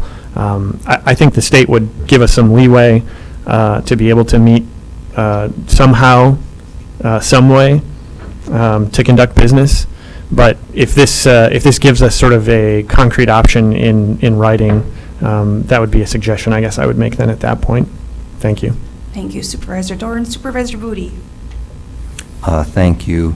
Specifically speaking to some comments of other board supervisors about the ability for us to have an emergency meeting to change the rule back if we happen to change the rule today. I think it's kind of inefficient for us to change the rule today, to call an emergency meeting, to change the rule back in case we need it. I don't know why we would change the rule in the first place if our plan is to have an emergency meeting to change it back the way it is today. So I'm not in favor of this amendment to the amendment that is proposed on the floor. Thank you. Thank you. Okay, so the amendment to the amendment is to remove the option for remote participation entirely within the rules document. So that is what we're voting on, and there's no other communication, so please vote your ballot.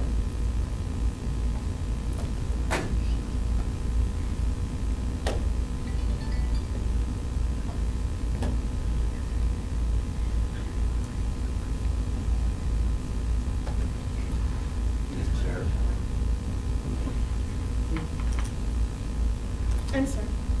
Mr. Chair, I understand I'm not confirming my vote. I accidentally pressed the button, so I'm just going to let it time out. And then I will recast my ballot. I don't know if it lets you do that. I thought it would time out after a while. Confirm. What if you hit the other one and then? We'll find out. We'll find out what the result is. Did it do it right? Okay. Okay, so the amendment to the amendment failed. There was only 1 aye, 18 nays, 2 absent. So we go back to the original amendment, but Supervisor Dorn has the floor yet. Thank you. I would make an amendment then to remove the option for remote participation, except where state law would prohibit us from meeting in person. I believe that would address the concerns. I guess I'll just ask maybe staff first if that would address the concern that staff has. That you just want to strike it in paragraph 5 and then leave paragraph 3 as is? If that would be the simplest thing to do, sure. I think that would be the simplest way. Okay, don't hit your buttons.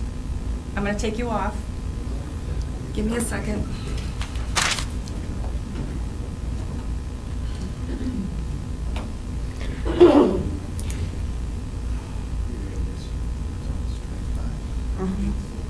Supervisor Dorn, would you put your motion in, please? Thank you. Is there a second to the motion? And we have a second. Okay, don't push your buttons, please. Now you may, if you want to speak. Do you have the motion? Otherwise, yes. Okay. Now if you want to speak to the amendment, which is?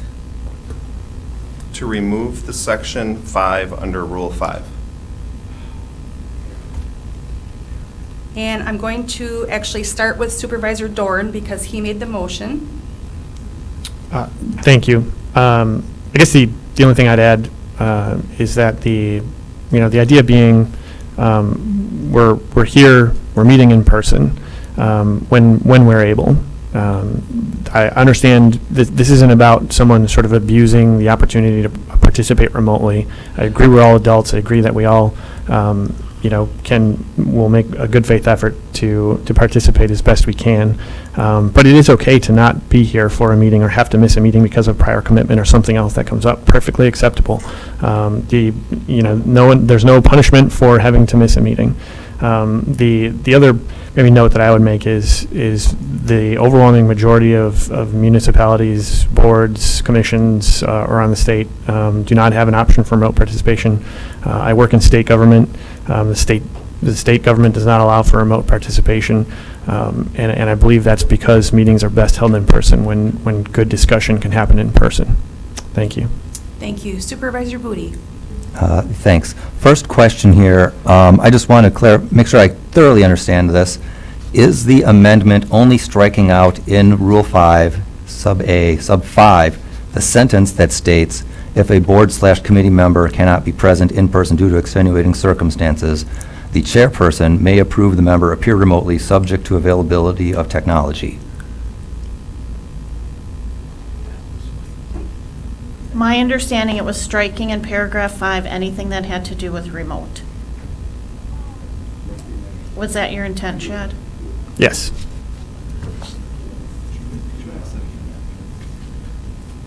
Matthew, could you repeat your question? Yeah, I just want to make sure that the amendment to the amendment is to strike out the sentence that says, if a board/committee member cannot be present in person due to extenuating circumstances, the chairperson may approve the member appear remotely, subject to availability of technology. I think it goes on further and talks about remote. The following sentence talks about remote as well, regarding the technology.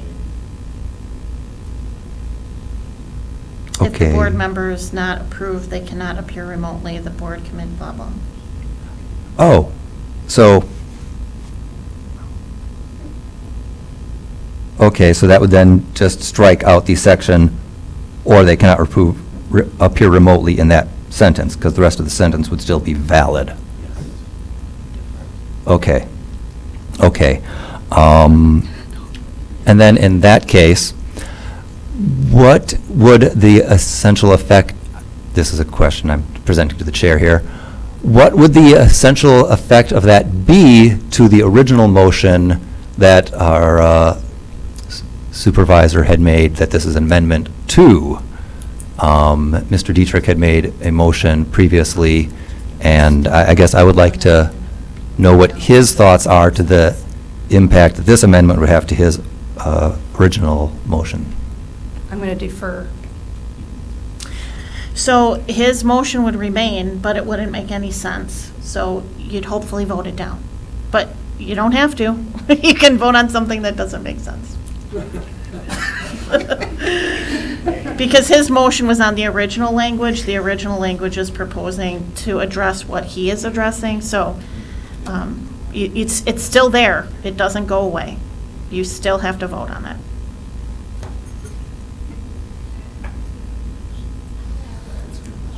Are you done, Supervisor Booty? Okay, Supervisor Gens.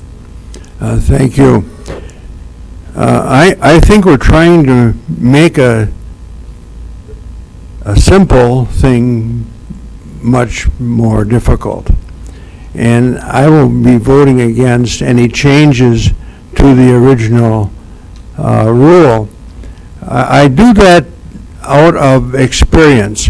I currently had chaired 2 committees of the board, and I'm vice chair. I had been vice chair of the board, and I have not run into a situation where a supervisor was going to be absent for a frivolous kind of reason.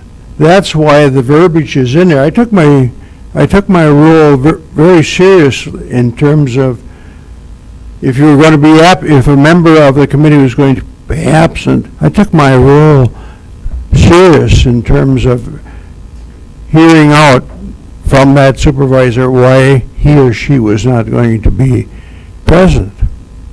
And so I think we got to have some faith in us as supervisors that by election, there's a responsibility there. We've got to be here if at all possible.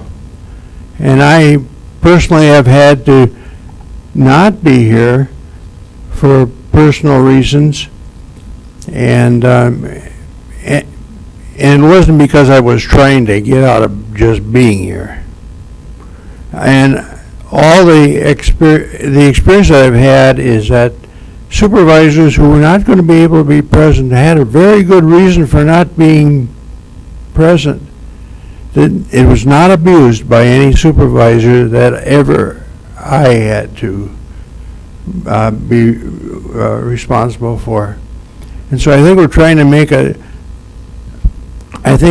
to complicate a situation that really there's not been a problem in the past. And so I'll be voting against that. Thank you, Thank you. Supervisor Gantz. Supervisor Voigt. Thank you. So just real quickly, I think the other thing that I wanted to say, gosh, I'm starting to lose track now because there's been so many people talking, so I apologize. You know what? Never mind. I'm going to yield my time. I think I've said all I had to say. Thank you. Thank you. Supervisor Dietrich.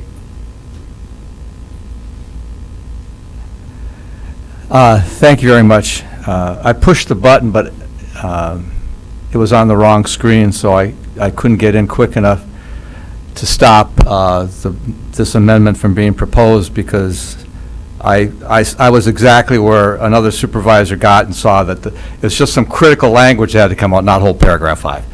I'm sort of tired of talking about it, so I'll let it go to vote. Thank you. So the amendment to the amendment, correct me if I'm wrong, is in Rule 5, Section 5, to strike any reference to remote participation. Is that correct? Okay. So we are voting on the amendment to the amendment. Does anybody need any clarification? Okay. If you vote yes, it will strike any reference to remote participation in paragraph 5. If you vote nay, it goes back to the original motion. So please mark your ballot. Okay.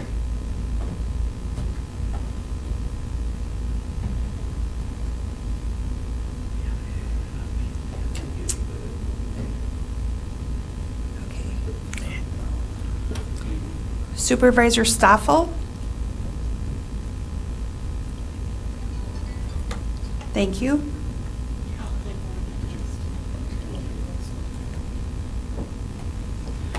All right, the amendment to the amendment failed. 8 ayes, 10 nays, 3 absent. So we go back to the original motion. Give me just a second.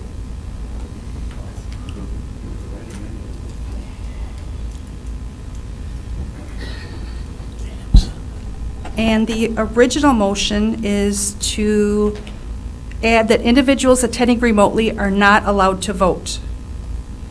And I believe we had a queue, so I wrote those people down. And Supervisor Doran, you actually had the floor yet. Thank you. I don't really have much to add to that, but I just do have one question for clarification, I guess, about closed session. If I read the rule right, currently, someone could participate remotely under a closed session, correct?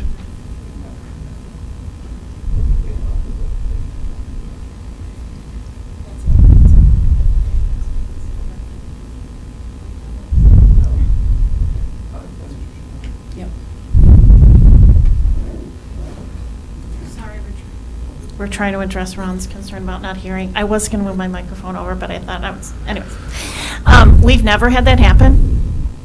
So if I was asked to give my guidance on that, I would say no, because we can't control, we don't know what's happening on the other end, but I have faith in the supervisors that if it was going to go in closed session, they've been here.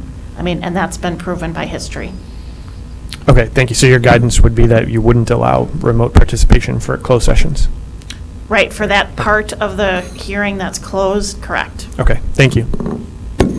All All right, and then we had Supervisor Schwallenberg in the queue on the original motion. Okay, I was going to say, I what forgot by what am now. I supposed to be? To not be able to vote, right? Correct, Okay. so you could attend remotely, but you're not allowed to vote. The question that Supervisor Booty asked, that if you're not allowed to vote, you are not part of a quorum, probably does not come into play so much in the regular county board meeting, but it does in committee meetings. And if we know somebody's not going to be there, even remotely, we ask the chair to come, because the chair can vote at any of the committee meetings. But sometimes the chair doesn't even make a quorum. So I would not be in favor of this. And it's back again to people don't frivolously decide not to come to a meeting. We all agree, I think at least the majority, or I'm speaking personally, prefer to meet face-to-face. But I would disagree with that part of the amendment. Thank you. Thank you, Supervisor Schwallenberg. Yes, Supervisor Voigt, you were actually in the queue as well for the original motion. No? Okay. So,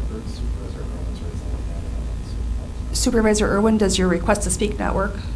No, I show absent on the board. Oh.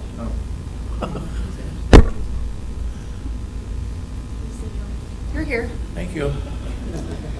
Did you want to say something?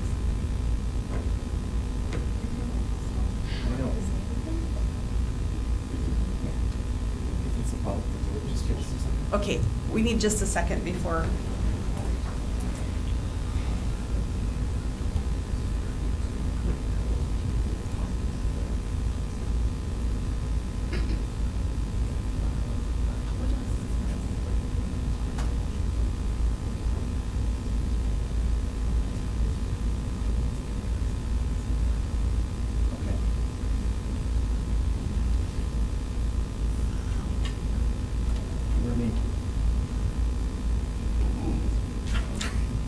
All right, so now Ed's raising his hand, I don't know. Supervisor Kleckner. I just want to make sure that we understand the implications of this. If we are in a, God forbid, another emergency situation where we could not, as a committee, meet in person, and all the members of the committee were participating virtually, and we approved this to not allow them to vote, there would be no actions taken by any of the committees. Is that correct? That's correct. Okay. Thank you. So that was one good point. The other point that I wanted to mention is the obvious is you have two participating members because your current rules allowed them to participate, which then allowed them to vote because they were approved. So if you adopt this rule, it prohibits those individuals from voting unless you make a decision that it goes into effect following this meeting. I just feel it's appropriate to point it out because in all fairness for the electorate put those individuals in to vote on behalf of their constituents, and you would be prohibiting them from something that they were unaware of.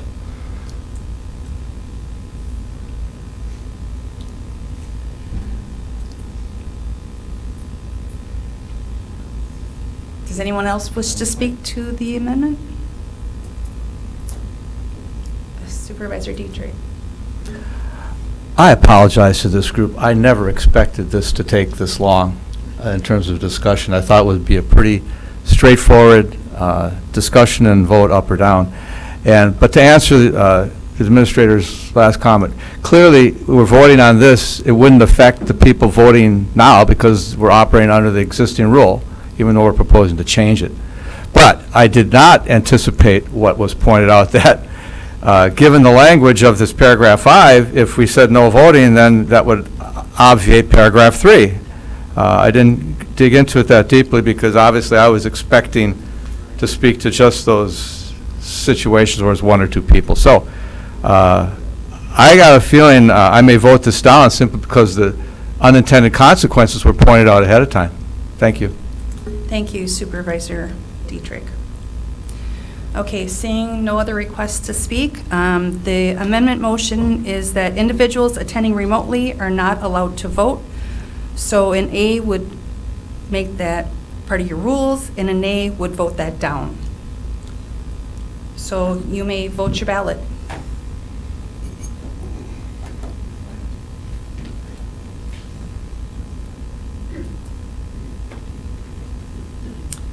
Supervisor Hoffberger and Supervisor Stoffel. I did text it in. No. Okay, I got it, thank you. I just got it. I also texted no. Yes, I got that. Supervisor Johnston, could you confirm, please? Thank you. So the motion failed with 2 ayes, 17 nays, and 2 absent. That's not how I voted. It is now. Now we are back to the original resolution. And did we have a queue? Oh my gosh, I don't remember anymore. If you have any other requests to speak on the rules of order, please. You made a motion? Yes. I would like to move to amend the rules to eliminate the ITDEC as part of the planning and zoning committee. Okay, don't make a second to that because you're on the original motion. So please don't make a second. Give me a minute. What page is that on? Alice, what page? 45 on the handout and 41 on your iPad. Okay, Alice, would you put your motion back in, please? Oh, hold on. You're not. Hold on. Sorry. My bad.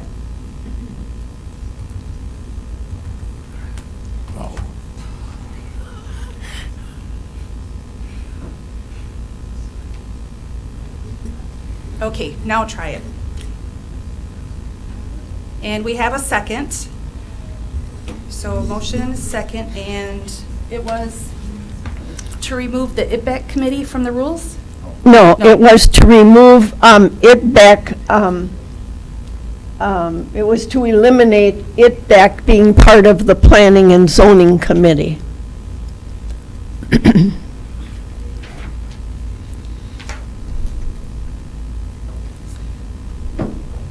Okay, and then Alice, you actually have the floor because you made the motion. And was there anything else you wanted to? I just wanted to indicate that ITDEC is no longer part of planning and zoning. It's a standalone, and therefore, it is, that rule would not be needed. Okay. do you know And what further page that's on? clarification can be done by our administrator. Do you know what page it's on? I have on page 45 on our handout, Okay. it's below the glacier land. Okay. Oh, yes, please.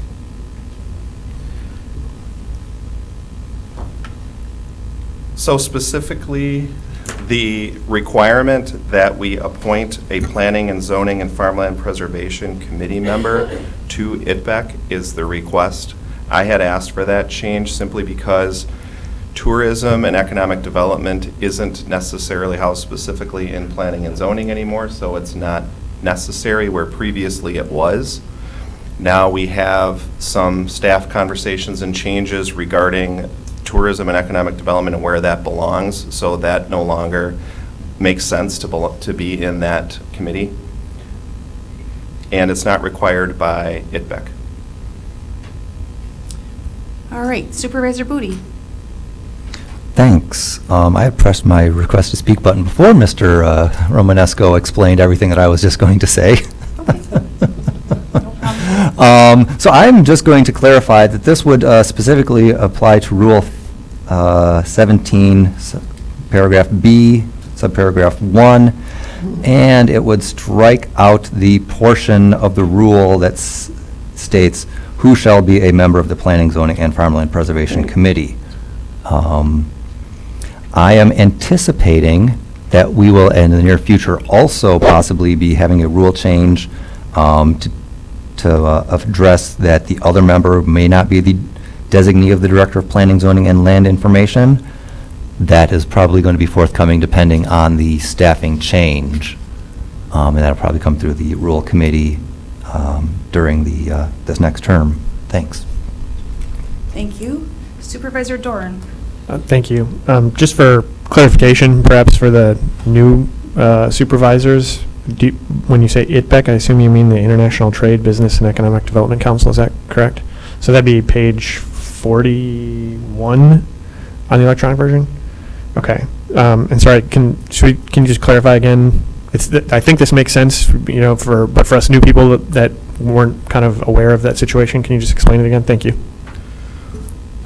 So currently, the position within planning and zoning includes a planner, and over time, there was a tourism position, a part of that department. That position became vacant, was no longer a part of the table of organization, and became absorbed into the planner functions. And it was a larger portion of the planner's responsibility than it should have been over time. I would suggest that occurred just because as things happen, the individual took on that responsibility seriously and did quite a bit of work in tourism. That individual has left employment with the county, so it created an opportunity for us to review where we are with tourism overall. We have a new economic development department, and by new I mean, I don't know how many years, Mary? 5. So over time, it makes much more sense to have a conversation with Parks, who also participates in that, and Economic Development, who also participates in that. We haven't come up with our overall suggestion yet in terms of staffing or where that position belongs, if it's an actual full-time position or not. But it makes sense for it to no longer be a part of planning and zoning. The conversation's been had with Economic Development Director, Planning and Zoning Director, and the Parks Director, and myself. All right. Are there any other requests to speak on this amendment? I'm going to have you read it again, because I don't know if I have. No, just read them. You make the motion? Okay. So it is to eliminate who shall be a member of the Planning, Zoning, and Farmland Preservation Committee. Okay. So please mark your ballots.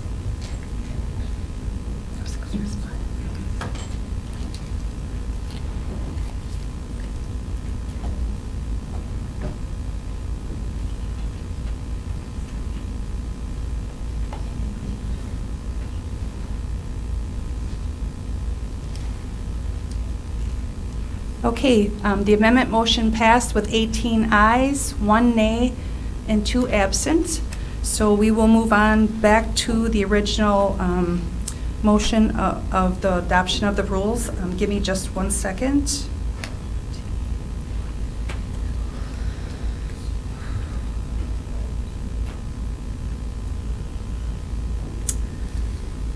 And I don't think we had a queue. Does anybody else wish to speak on the rules of order?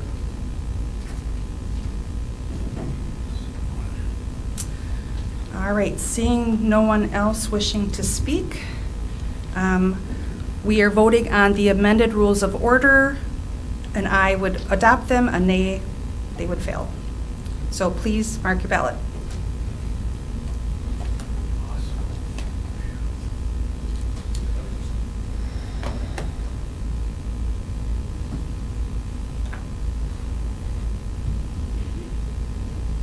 And Supervisor Connors, could you please confirm? Yay. We have 19 ayes, 0 nays, 2 absent, so the rules of County Board have been adopted. Whoa. Boy. All right, let me get reorganized here. So the next order of business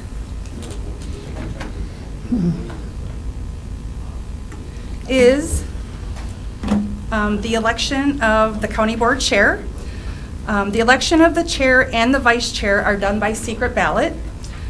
So you have ballots at your table, and the gold ballot Oh, and second vice chair. So the gold ballot is the secret nominating ballot. And that's where you're going to place the name of a candidate on and the office being voted for. So we go in order, so I'll tell you what we're voting for. After those ballots are collected, Kimberly and Todd are going to be the ballot clerks.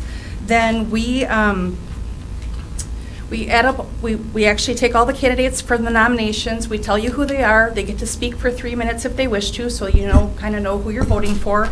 And then we do the formal ballot, and that actually gives a vote for the number. And I believe we go until we have a majority, a simple majority.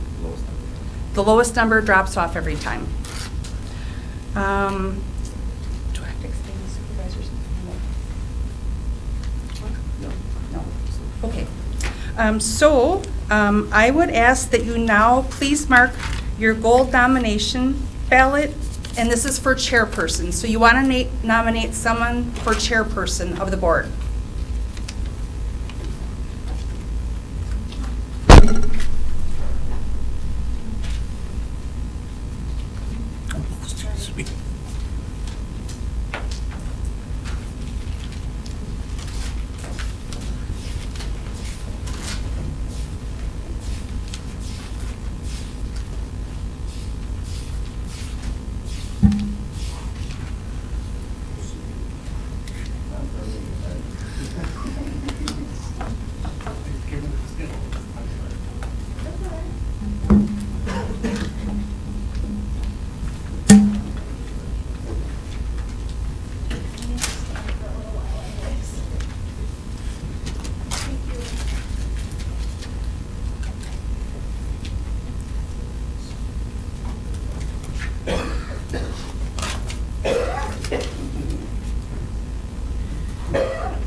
Okay.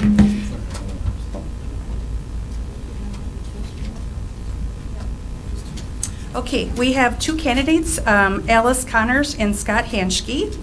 So I would like to allow each of you 3 minutes to speak. And I'm just going to go in alphabetical order. So Alice, if you would like to speak. Sure. Thank you. As most of you know, I've been on this board a long time, and I've put a lot of sweat and blood into making it a good board. This will be my last 2-year term. I would like to serve out my chairmanship for those 2 years. I was board chair since 2014, and before that I was the vice chair for 5 years. I have a couple things on my agenda I want to kind of push, and that's the TAD program, which is the Transitional Alternative and Diversion Program for Offenders. We need to establish this committee because we were given a new judge, so that was one of the requirements. I've been experienced in some of this information, and I would like to see that to fruition. The other thing I would like to see is that our 4-H club be indoctrinated into student government.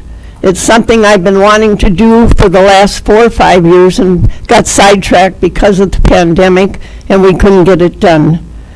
Also looking forward to some of the projects that we have voted for in use of the ARPS program.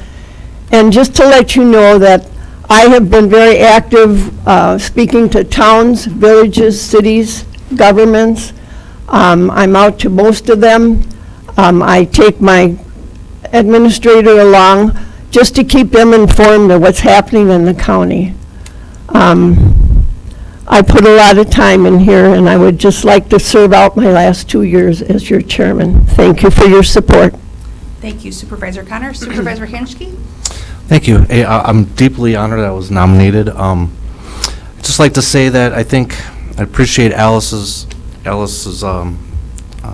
leadership.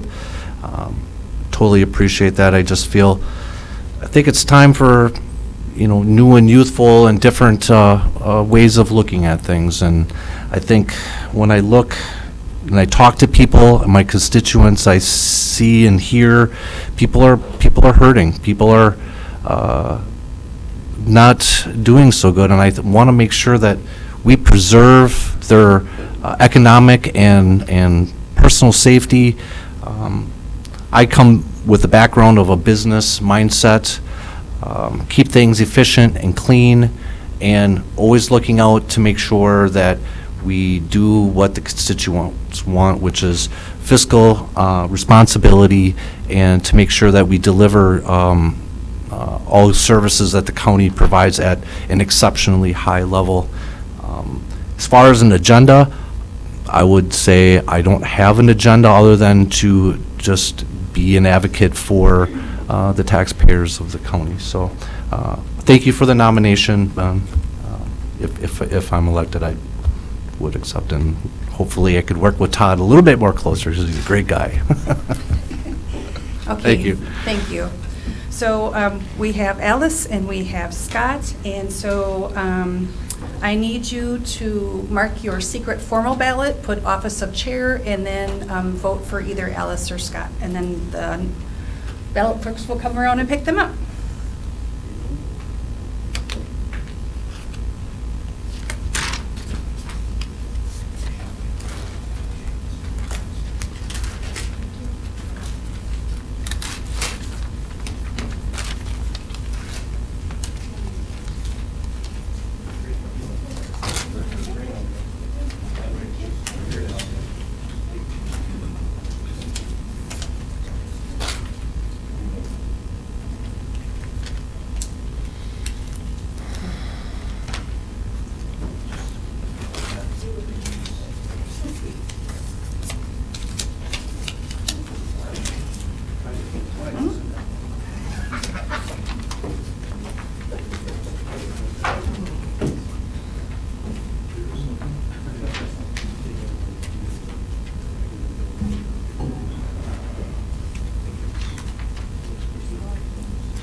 Okay, we have a new chair.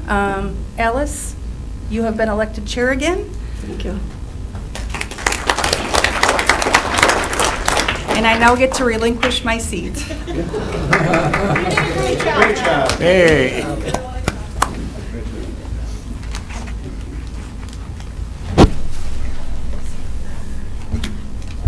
I get all my paraphernalia together here.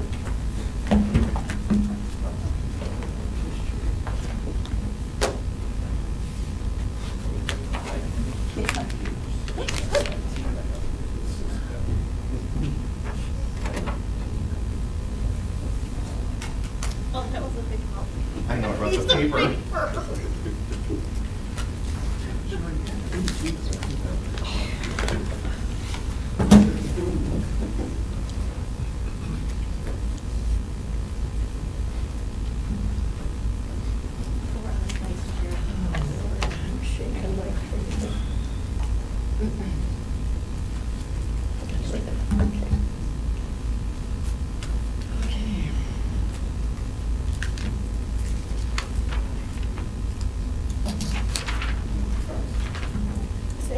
Everyone for your support.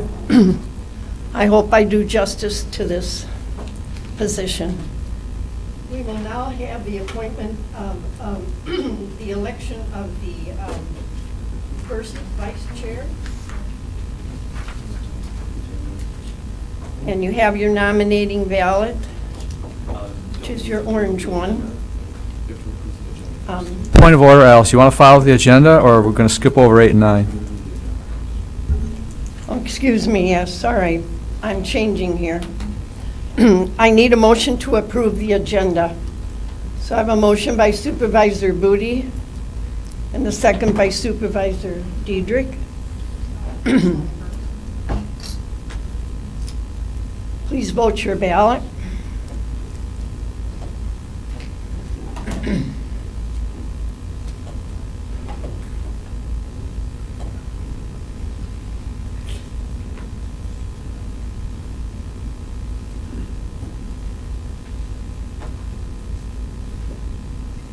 Simeon, would you confirm, please? Thank you. We have 19 yes, 0 nay, 2 absent. We have a majority vote, so our agenda has been approved. You have the minutes before you. May I have a motion for the approval? Just one moment, please. A motion for approval of the minutes.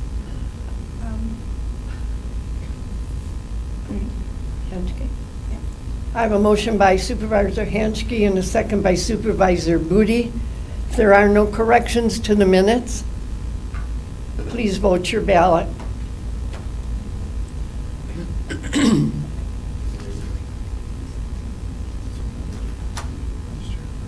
First one. Okay, we have Supervisor Dorn abstained, all right. We have 18 yes, 1 absent, abstain, and 2 absent. So we have a majority vote, so the minutes have been approved. Moving on now, we will have the election of the vice chair for a 2-year term. We will please place their name on the gold ballot, which is your secret nominating ballot.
All right, we have several for, first vice chair would be Matthew Booty, Chad Doran, Ken Irwin, Ron Diedrich, Scott Hanschke, and Mary Schwallenberg. So now we go to the green ballot. Huh? 3 minutes to speak, okay. All right, Matthew, would you like to speak? Thank you all very much. Thank you for the honor of being nominated to serve as the vice chair of this organization. It's an honor I get to share with a bunch of people here who have all been nominated for this wonderful post. Thanks. I have 12 years of experience here on the county board. Have served on numerous committees over that time. If elected to this position, I will gladly assist our chair as she deems necessary, running the meetings in her absence, or anything else that she may so deem as appropriate. Thank you all very much. Supervisor Diedrich? Thank you, Madam Chair. I also appreciate the nomination, and I think any of those people nominated would serve well. I would just like to ask for your support. I think it'd be a good opportunity for me to learn more about how to run the meetings and to assist Alice in her functions going forward. Thank you. All right. Supervisor Dorn? Thank you. And thank you for the nomination from my fellow colleagues. I appreciate that. I guess I would say that I'd be excited to serve as the vice chair. I know I'm new to this board. I know some of the staff and some of my colleagues here on the as supervisors. What I would say I would bring to the position, certainly first and foremost, I guess, is sort of perspective from the more populated corner of the county up in the Appleton, Harrison area, I guess, which certainly is important in a number of ways, but also sort of experience in government. I worked for the city of Appleton for 6 years, so I certainly know government that way at the local level. I also work in state government in the state senate, so I'm very familiar with how state government works, have a number of contacts at the state level with how legislation proceeds, and hopefully that combination of things will bring some benefit to the board as well, in helping us sort of keep up to speed on things at the state level too. So would be honored to have your vote. Thank you. Supervisor Hanschke? Thank you, and I agree with Ron Diedrich there. I think any one of those names would make wonderful vice chairs, and I think it's very important that we have different representation and opportunity for growth and all that stuff. And I'd be excited to work with Alice to learn more. I bring a different perspective. I represent Harrison, upper area of the county with the largest growth, and I know a lot of you guys and gals that previous term. I guess I just bring a more business-minded, more change management type of attitude that anything is possible when we put our minds to it, and that's what my background is change management and the ability to think outside the box, and that's what I would try to bring to this county is new, fresh ideas. Never say never. Think outside the box, and anything is possible. So, thank you again for the nomination. Appreciate it. Thank you. Thank you, Supervisor Hatchke. Supervisor Irwin? Well, thank you for the consideration given me. I come from a family of leadership. The story has it my great uncle was a Wisconsin congressman. I myself began my leadership skills in 4-H. That's how I started. I went on to become a town supervisor, town of the Holstein supervisor. I moved to South Texas, became the city council member for 4 years, mayor pro tem, and lots and lots of management, whether it be service type leadership. I was a lifelong Kiwanian, so I would love the opportunity to work with Alice and the whole staff for Calumet County. We could go a long way. Thank you. Thank you, Supervisor Irwin. Supervisor Schwallenberg? Thank you, Madam Chair. I also appreciate the nomination. As you're probably all aware, I was second vice chair before, so I bring that experience. I have worked with Alice before. If she's not available or chooses to send her chair or vice chair to meetings to replace her, that's what we've done. My background is in health. I'm a registered nurse. So those are the committees that I serve on and are dear to my heart. I would appreciate your support. Thank you. Thank you, Supervisor Schwallenberg. Okay, we go back to the green ballot, and it will be Chad Doran, Matthew Booty, Ken Irwin, Ron Diedrich, Scott Henschke, Mary Schwallenberg.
Who else drops off? Okay. All right, excuse me, Supervisor Irwin drops off of the nomination, so we are back to Chad Dorwin, Matthew Booty, Ron Diedrich, Scott Hanschke, and Mary Schwallenberg.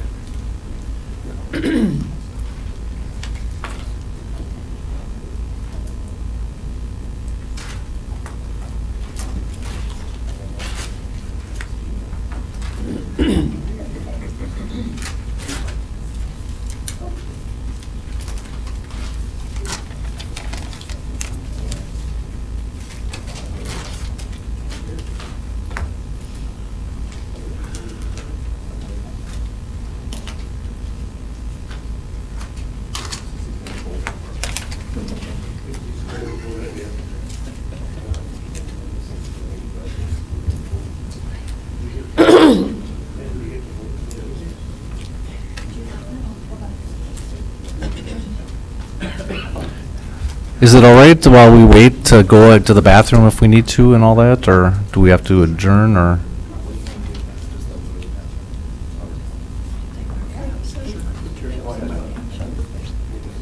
We'll wait.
All right, if you'd please take your seat.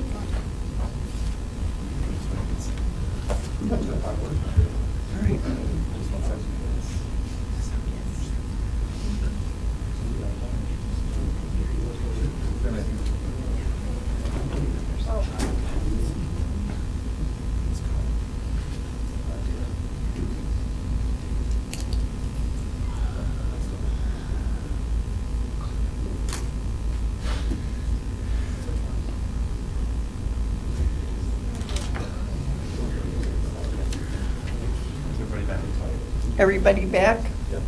Okay. All right. The remaining three to be nominated would be Matthew Booty, Scott Hanschke, and Mary Schwallenberg. Please vote your green ballot again.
All right, we have two left, Scott Hanschke and Mary Schwallenberg.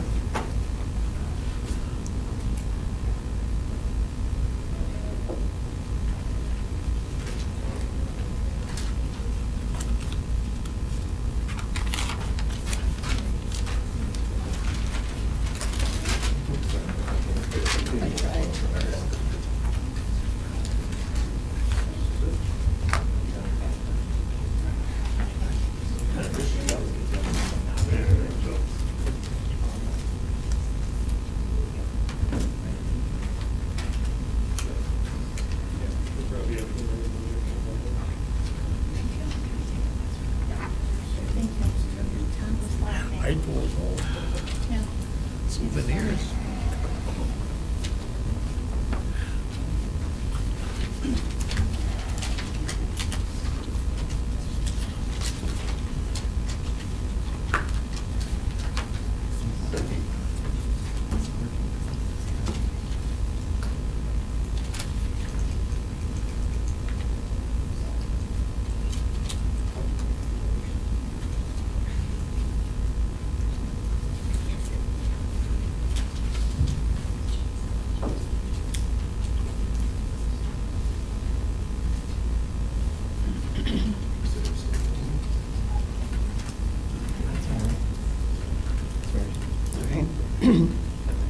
All right, our first vice chair is Mary Schwallenberg.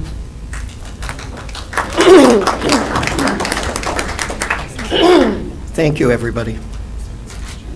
All right, now we're voting for the second vice chair on your nominating ballot, your orange one.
Okay, we have Supervisor Booty, Supervisor Diedrich, Supervisor Hanschke, Supervisor Huffsberger, Supervisor Uren, and Supervisor Steer.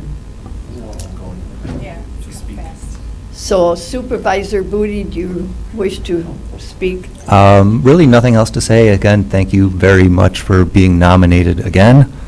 And everything I said before still applies, except I'll also help Mary and Alice as necessary. All right, thank you. Supervisor Diedrich? Don't take enough time. I appreciate the nomination, and I hope you support me. Thank you. Supervisor Hanschke? Oh, thank you. I'll go ahead and withdraw my name from nomination. Withdraw? Yeah, thank you. Supervisor Huffsberger? Thank you. I also appreciate your support. I have been on the county board for 6 years, If you would like to vote for me, I appreciate it. Thank you. All right, thank you Supervisor Hufsberger. Supervisor Irwin? Thank you for the consideration. That's all I have to say. Hope you support me. And Supervisor Steer? Thank you, Madam Chair. I appreciate the nomination, and I would appreciate any votes. Thank you. All right. So we have Supervisor Booty, Supervisor Diedrich, Supervisor Hufsberger, Supervisor Irwin, and Supervisor Steer. So vote your green ballot. Your green ballot.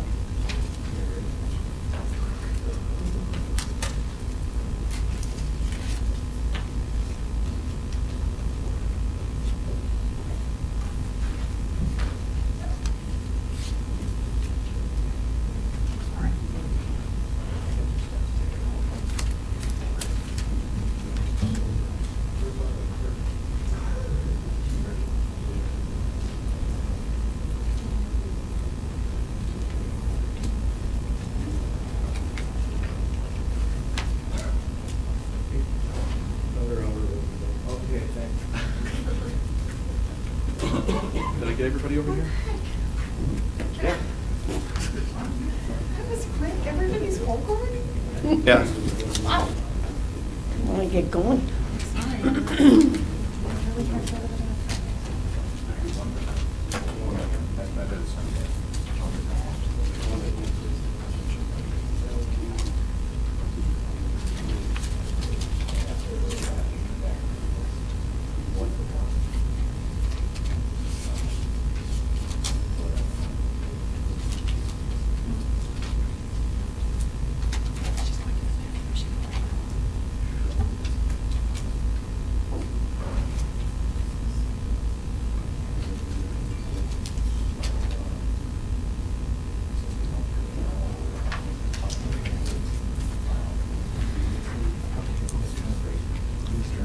Hatchke withdrew.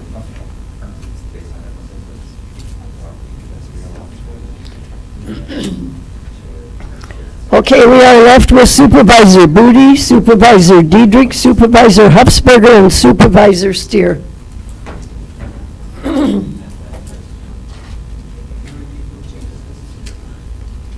names again? Are these the names? Yes. Booty, Dietrich, Hofberger, And Steer.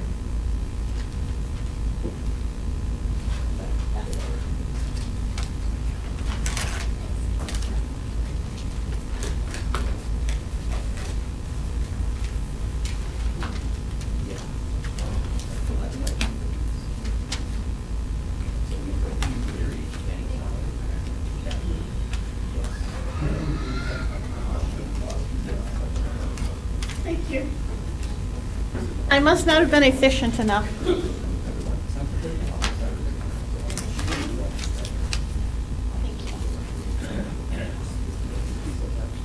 I'm missing two. She's not going to vote, right? She did last time, but I was going to ask her. Emily's coming back. She's coming back.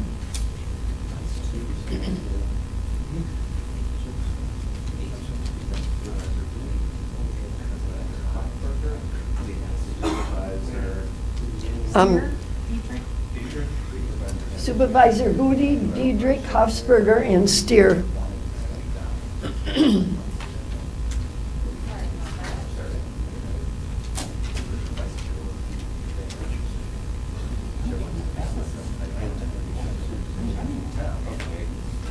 They got to stop. Is she coming back? No, she's not. Wait. I'll ask her. Supervisor Halsku, did you vote? Okay. I could vote.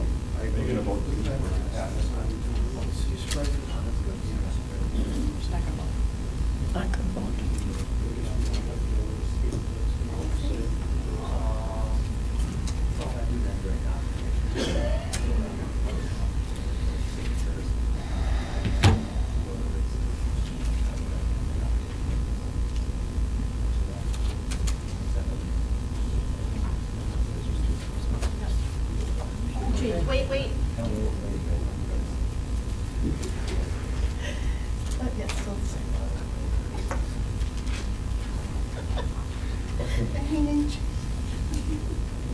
You got the numbers?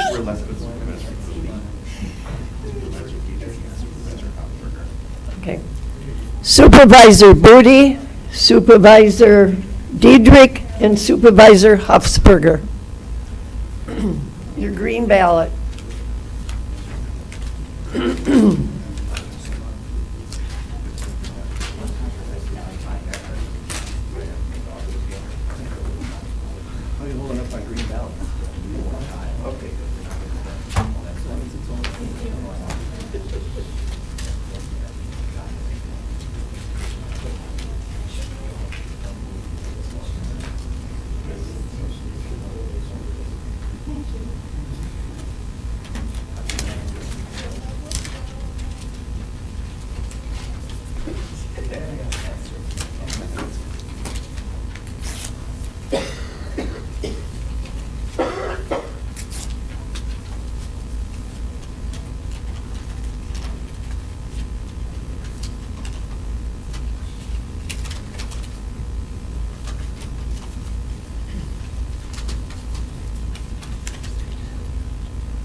And Huffsberger. All right, we have two left, Supervisor Huffsberger and Supervisor Diedrich.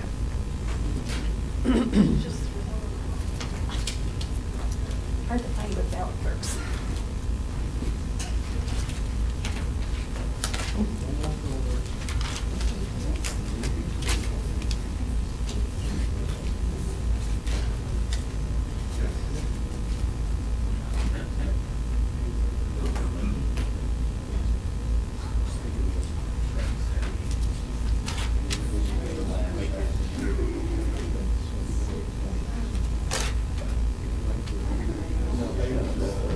I don't think there was any public participation. We can.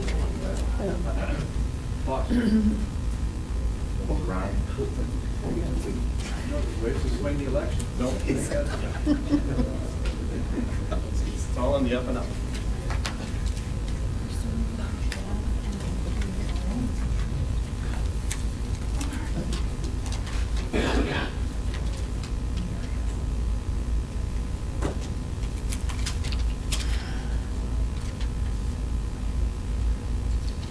Did you two want to vote? Supervisor Hoffberger and Supervisor Diedrich. Yeah, I did. No, not you. Voted.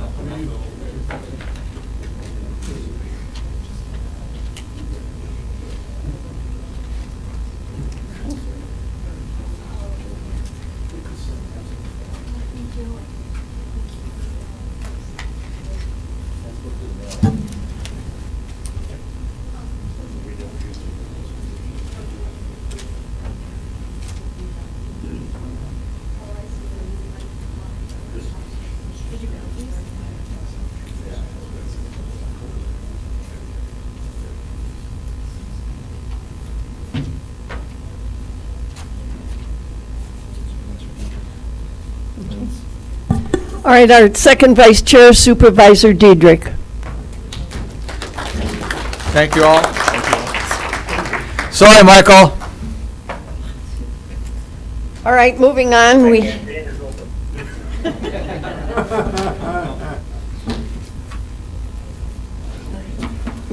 we have communications.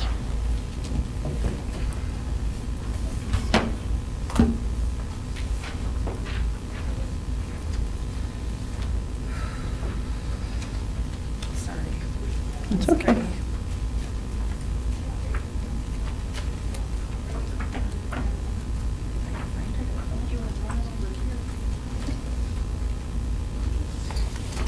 Thank you. Okay, the first communication was the 2022 WCA Biennial Survey. Probably most of you filled them out already. If not, they're the yellow slips on your desk. Please fill them out, send them to the end, and I will send them back to WCA. Second was a memorandum from the WCA regarding the district meetings. Our district meets Thursday, April 28th from 3 to 5 at the Hilton Paper Valley in Appleton. And all supervisors certainly are entitled to go to that, and you will be paid your per diem. It's a very interesting meeting to go to. You learn a little bit about what's happening in Wisconsin Counties Association. They elect their representatives from those districts, and they also elect members of the insurance, County Mutual.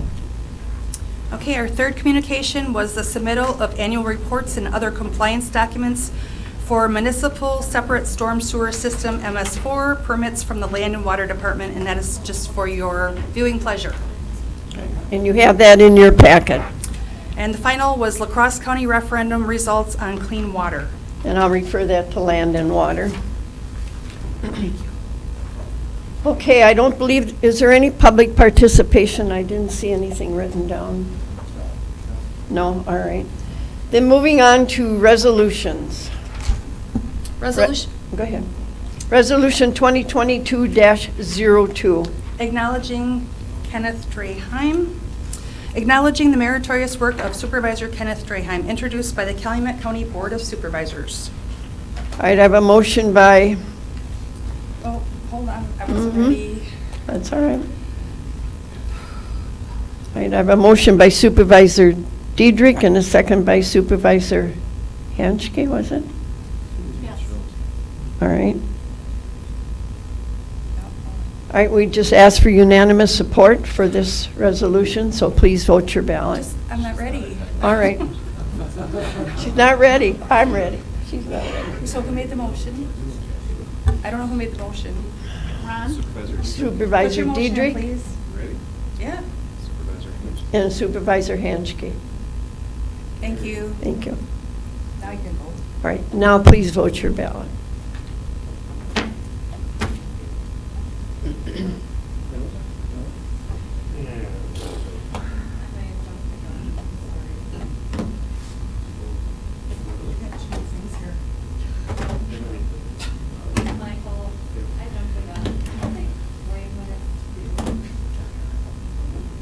Is it not working? It's not working. Yep, I got an error message.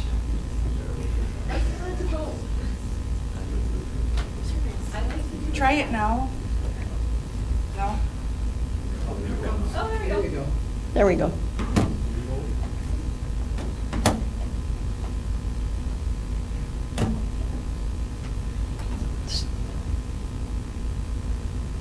Supervisor Hulsher, would you confirm, please? Thank you. 19 yes, 0 nay, 2 absent, majority vote. Thank you, Supervisor Draheim, for your service to the county board. Moving on to Resolution 2022-03. Resolution acknowledging the meritorious work of Supervisor Judy Hartle, introduced by the Calumet County Board of Supervisors.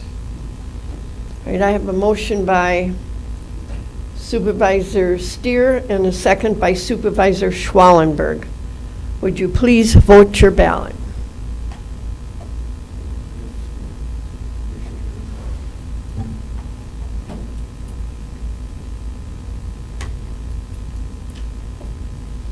We have 19 yes, 0 nay, 2 absent, majority vote.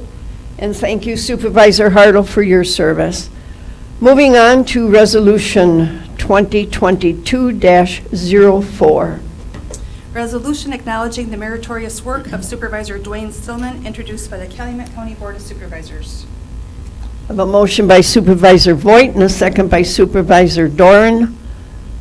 Please vote your ballot.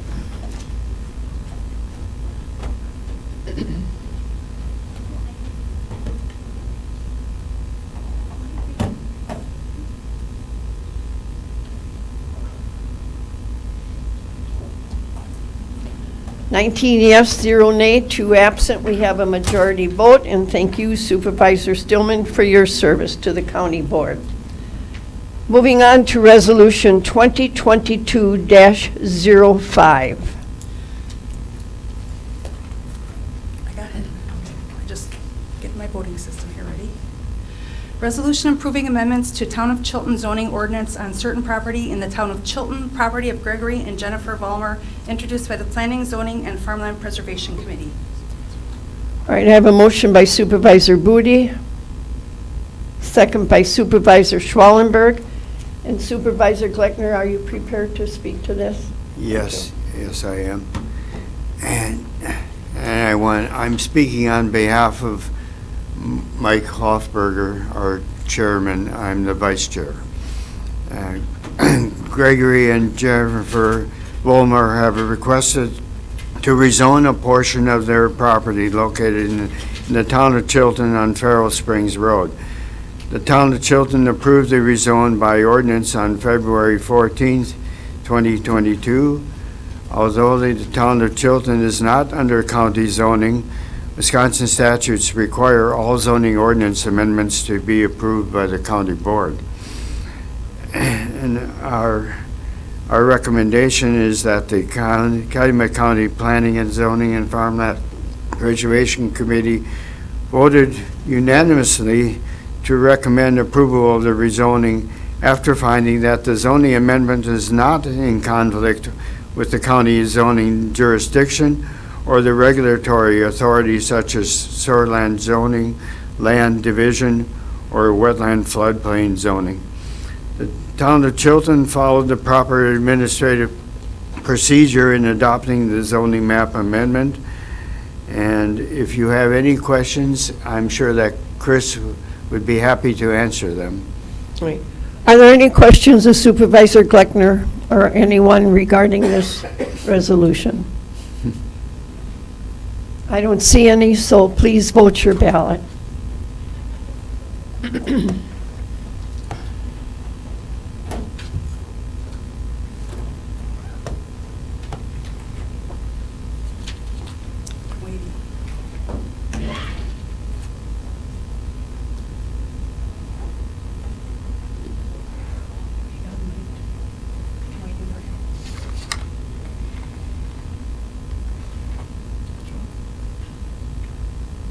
Supervisor Hoffberger? Yes, I did text, but I will do it again. Thank you. Supervisor Holschuh is confirming.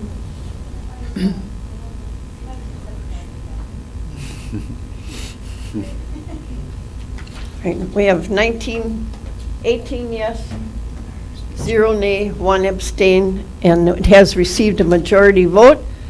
So we will, that resolution has been adopted. Moving on, are there any supervisor reports of meetings or seminars that you have attended? And if you have, please press your request to speak. Well, they can't do that yet. Can't do that yet. All right, just a moment. Now they can. Now you can, okay. Supervisor Booty. Thank you very much. Thank you. The East Central Wisconsin ITBEC had met earlier this month. We continued to work on our advertising campaign to promote the Endless Shores region, which is, for those of you who are new, a tourism destination conglomerate between Calumet County, Winnebago County, and Fond du Lac counties. We said goodbye to Bill Corer, the Wisconsin Counties Association field representative, who has been retiring, as well as to representatives from Fond du Lac and Winnebago counties who are going to be ending their terms on their respective county boards. So that was a bittersweet meeting. For the Highway Committee,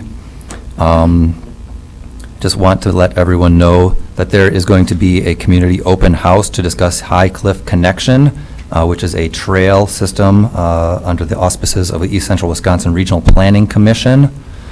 And that is going to be Wednesday, April 20th from 5 to 8 p.m. at the Menasha City Hall. There's also going to be a virtual community open house, which is going to be Wednesday, April 27th from 4 to 6 p.m. If anyone wants, I have a flyer here, or I can just give you the website so you can look that up yourself. Additional information regarding Highway Committee. We are probably going to have a few new members on that committee, so I just want everyone to be fully aware that there is going to be a Northeast Regional Commissioner and Committee Member meeting on Thursday, May 12th. And the Wisconsin County Highway Association Summer Road School is going to be scheduled for June 6th through Wednesday, June 8th. If you are on the Highway Committee and you are a new member, please reach out to our commissioner as soon as possible to get further details on that. And also, just be aware, our roundabout project at Midway Schmidt Road on County Trunk Highway N is going to be commencing before our next county board meeting. So if you normally take that as a route to get here, be aware that is not going to be a route for you once the month of May rolls around. Thanks. Thank you, Supervisor Booty. Supervisor Schwallenberg. Thank you, Madam Chair. First, I would like to say that we had a Student Government Day, which has been a tradition for the county, but because of COVID, hadn't had it before. This time, 8th graders were invited. Normally, high school students had been invited, but we figured that we should get to them a little bit earlier than high school. They learned about, and it was handled by our 4-H coordinator. They learned about parliamentary procedure. I see Sheriff Wiegert is gone, but one of the reasons a lot of the students said they wanted to come was so that they could see the new dispatch center and the new law enforcement center. And he took them through places that I hadn't been through before either, too. So, and naturally, they didn't get to see any of the actual cells. Also, then the K-9 unit, Alec with Deputy Matuzik brought in. Alec is our friendly K-9 dog. The other one is not so friendly. You can't go near him. But you found out, even though he's very friendly, that when somebody came in their garb, he did attack them and ended up with the padding for the arm that he dragged around the rest of the meetings. So the American Legion served the lunch. It was unfortunate. Usually we had a lot of American Legion members, but I think they're kind of aging out, and the ones that we normally had weren't able to come to participate. So Health and Human Services, we had our year-end financials. We will be returning $1.1 million to the general fund. We traditionally return money to the general fund, usually not this much. COVID brought in a lot of money, and it's not because our department does not budget well. They tend to find every grant and money available. We traditionally don't budget for youth corrections or our state mental health facility placements because these are very expensive. We used to do that years ago, and then more money would go back to the county. We try not to send children or adults to these facilities, and our staff is extremely good at handling them in-house. We haven't had placements, I think, for a long time. Staffing remains a problem, but then that's a problem all over the country. As you may be aware, all 72 counties are now in the low range of COVID, and our vaccination clinic is held on Wednesdays here at the courthouse, I believe just through the end of April, and that is handled by the state. They do accept walk-ins, or you can make an appointment. I also serve on the Children of Disabilities Committee. Dr. Barlev will be here, I believe, next month to present the budget for that. That only handles if you live in one of the 5 school districts, Brillion, Chilton, Stockbridge, Hilbert, or New Holstein. That just handles all the special ed for those 5 districts. So anybody that serves on that committee has to live in one of those 5 districts. As far as parks is concerned, the fishing club at Brothertown has asked if we could put an ADA boat ramp down at Brothertown Harbor. This is not a ramp that goes into a water. This is a special ramp where the boat is still on the trailer, and the person in the wheelchair goes up this ramp and then gets into the boat, and then the boat is taken down to the landing and put in the water. That will take up 2 of our spots, and on top of that, people are asking for more ADA compliant spots. This would be at no cost to the county. Our Parks Director will get grants plus what the Shipping Club has. Our Harbor Blacktop, as everything else, has gone up in price 20%, which will be in the $40,000 to $50,000 extra range. We still have some grant money available, and then we may have to go to admin services to ask for more money. Our ash tree harvest is done from the bathhouse to the south. If you've been out there, and I haven't been out there recently, but there was wood and stuff that the vendor was going to come in and pick up and chip, and then some of it will be burned by us. Excuse me. If you're aware of the park, there's that stone wall that was there. That was a dry, that wasn't, concrete wasn't used to hold it together, and the trees have been gone from back of there. These were all ash trees that several years ago the county decided to have it cut down where we could still get some money back from it versus letting them just die. Our well on the south end is in. It's a 500-foot well. Hopefully by May we'll have it done, and we have an RO system down there too. We're looking at putting an ADA kayak launch at County Harbor. We will have automated boat launch vending machines, which will be in later, as Adam says, like everybody else that needs a chip. Whether it's cars or whatever, we're waiting. They will be a little bit late because we're waiting for the chips. Brothertown Harbor will be, let me see, striped, and we need a retention pond, excuse me. We have a southern camping sites that we're working on. Our cabins, we're waiting for materials like everybody else, windows and stuff. We have some of them to build them. Our pond, we're waiting for the DNR to come because it has to be within so many feet of the lake, right, if we can get a waiver for that. We're looking at hiring summer help too, as with the highway, it's having the same problem. We are getting summer help to work.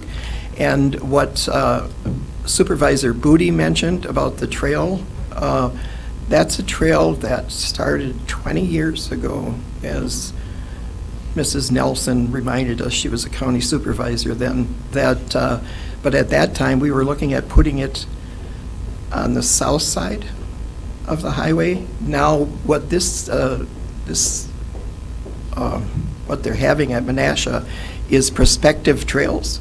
Right now, there are different options as to put that. That trail will go from Waverly to High Cliff, is what it is. Right now, the study is being done by East Central, and that is being paid for by the Nelson Fund. If you've heard anything about the Nelson Fund, the family that left a large amount of money to be used for actually recreation or something along the lake. So I'm sorry I got so wordy. I apologize. Thank you, Madam Chair. Thank you, Supervisor Schwamberg. Supervisor Gleckner? Thank you, Madam Chairman. I also wanted to thank Dina Mooney for her 18 years of public service to the Planning and Zoning Committee, which Matthew has already covered in his usual thorough manner. Thank you, Matthew. Thank you. And I was also going to alert people to the trails meeting out to, the public hearing that's being held for the public to provide input on the trails. But since it's already been mentioned twice, I'm going to spare you. Okay. Thank you, Supervisor Gleckner. All right, you've had the county administrator's report in your packet. Are there any questions regarding his report? All right, if not, our next regular meeting will be May 17th at 7 o'clock. We will adjourn this meeting until 1 o'clock this afternoon, at which time you will be given your committee assignments. So we stand adjourned until 1 o'clock. We have, you've all received your assignments, and I would ask for a motion to approve the 2022-2024 committee assignments. And I have a motion by Matthew Booty and a second by Supervisor Diedrich. Are there any questions?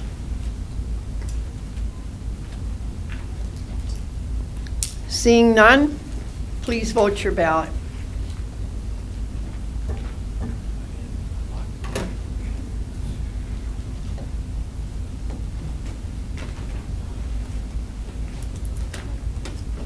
Mike isn't it? Roland Gens has been absent. I can't fix that while they're voting. All right, okay. And I don't know if they want to go forward. How do we do this then? It's a do-over. It's a do-over. Okay. You just have to, just let them know it's more.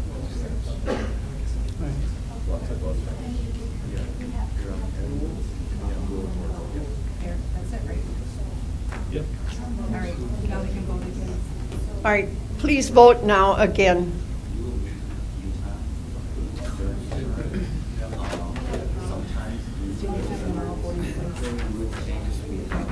Ken, would you please confirm? Simeon, would you confirm? Thank you. All right, we have 17 yes, 0 nay, 4 absent, and it has been declared by a majority vote that the assignments have been approved. All right. With no other action to come before the board, I will adjourn this meeting.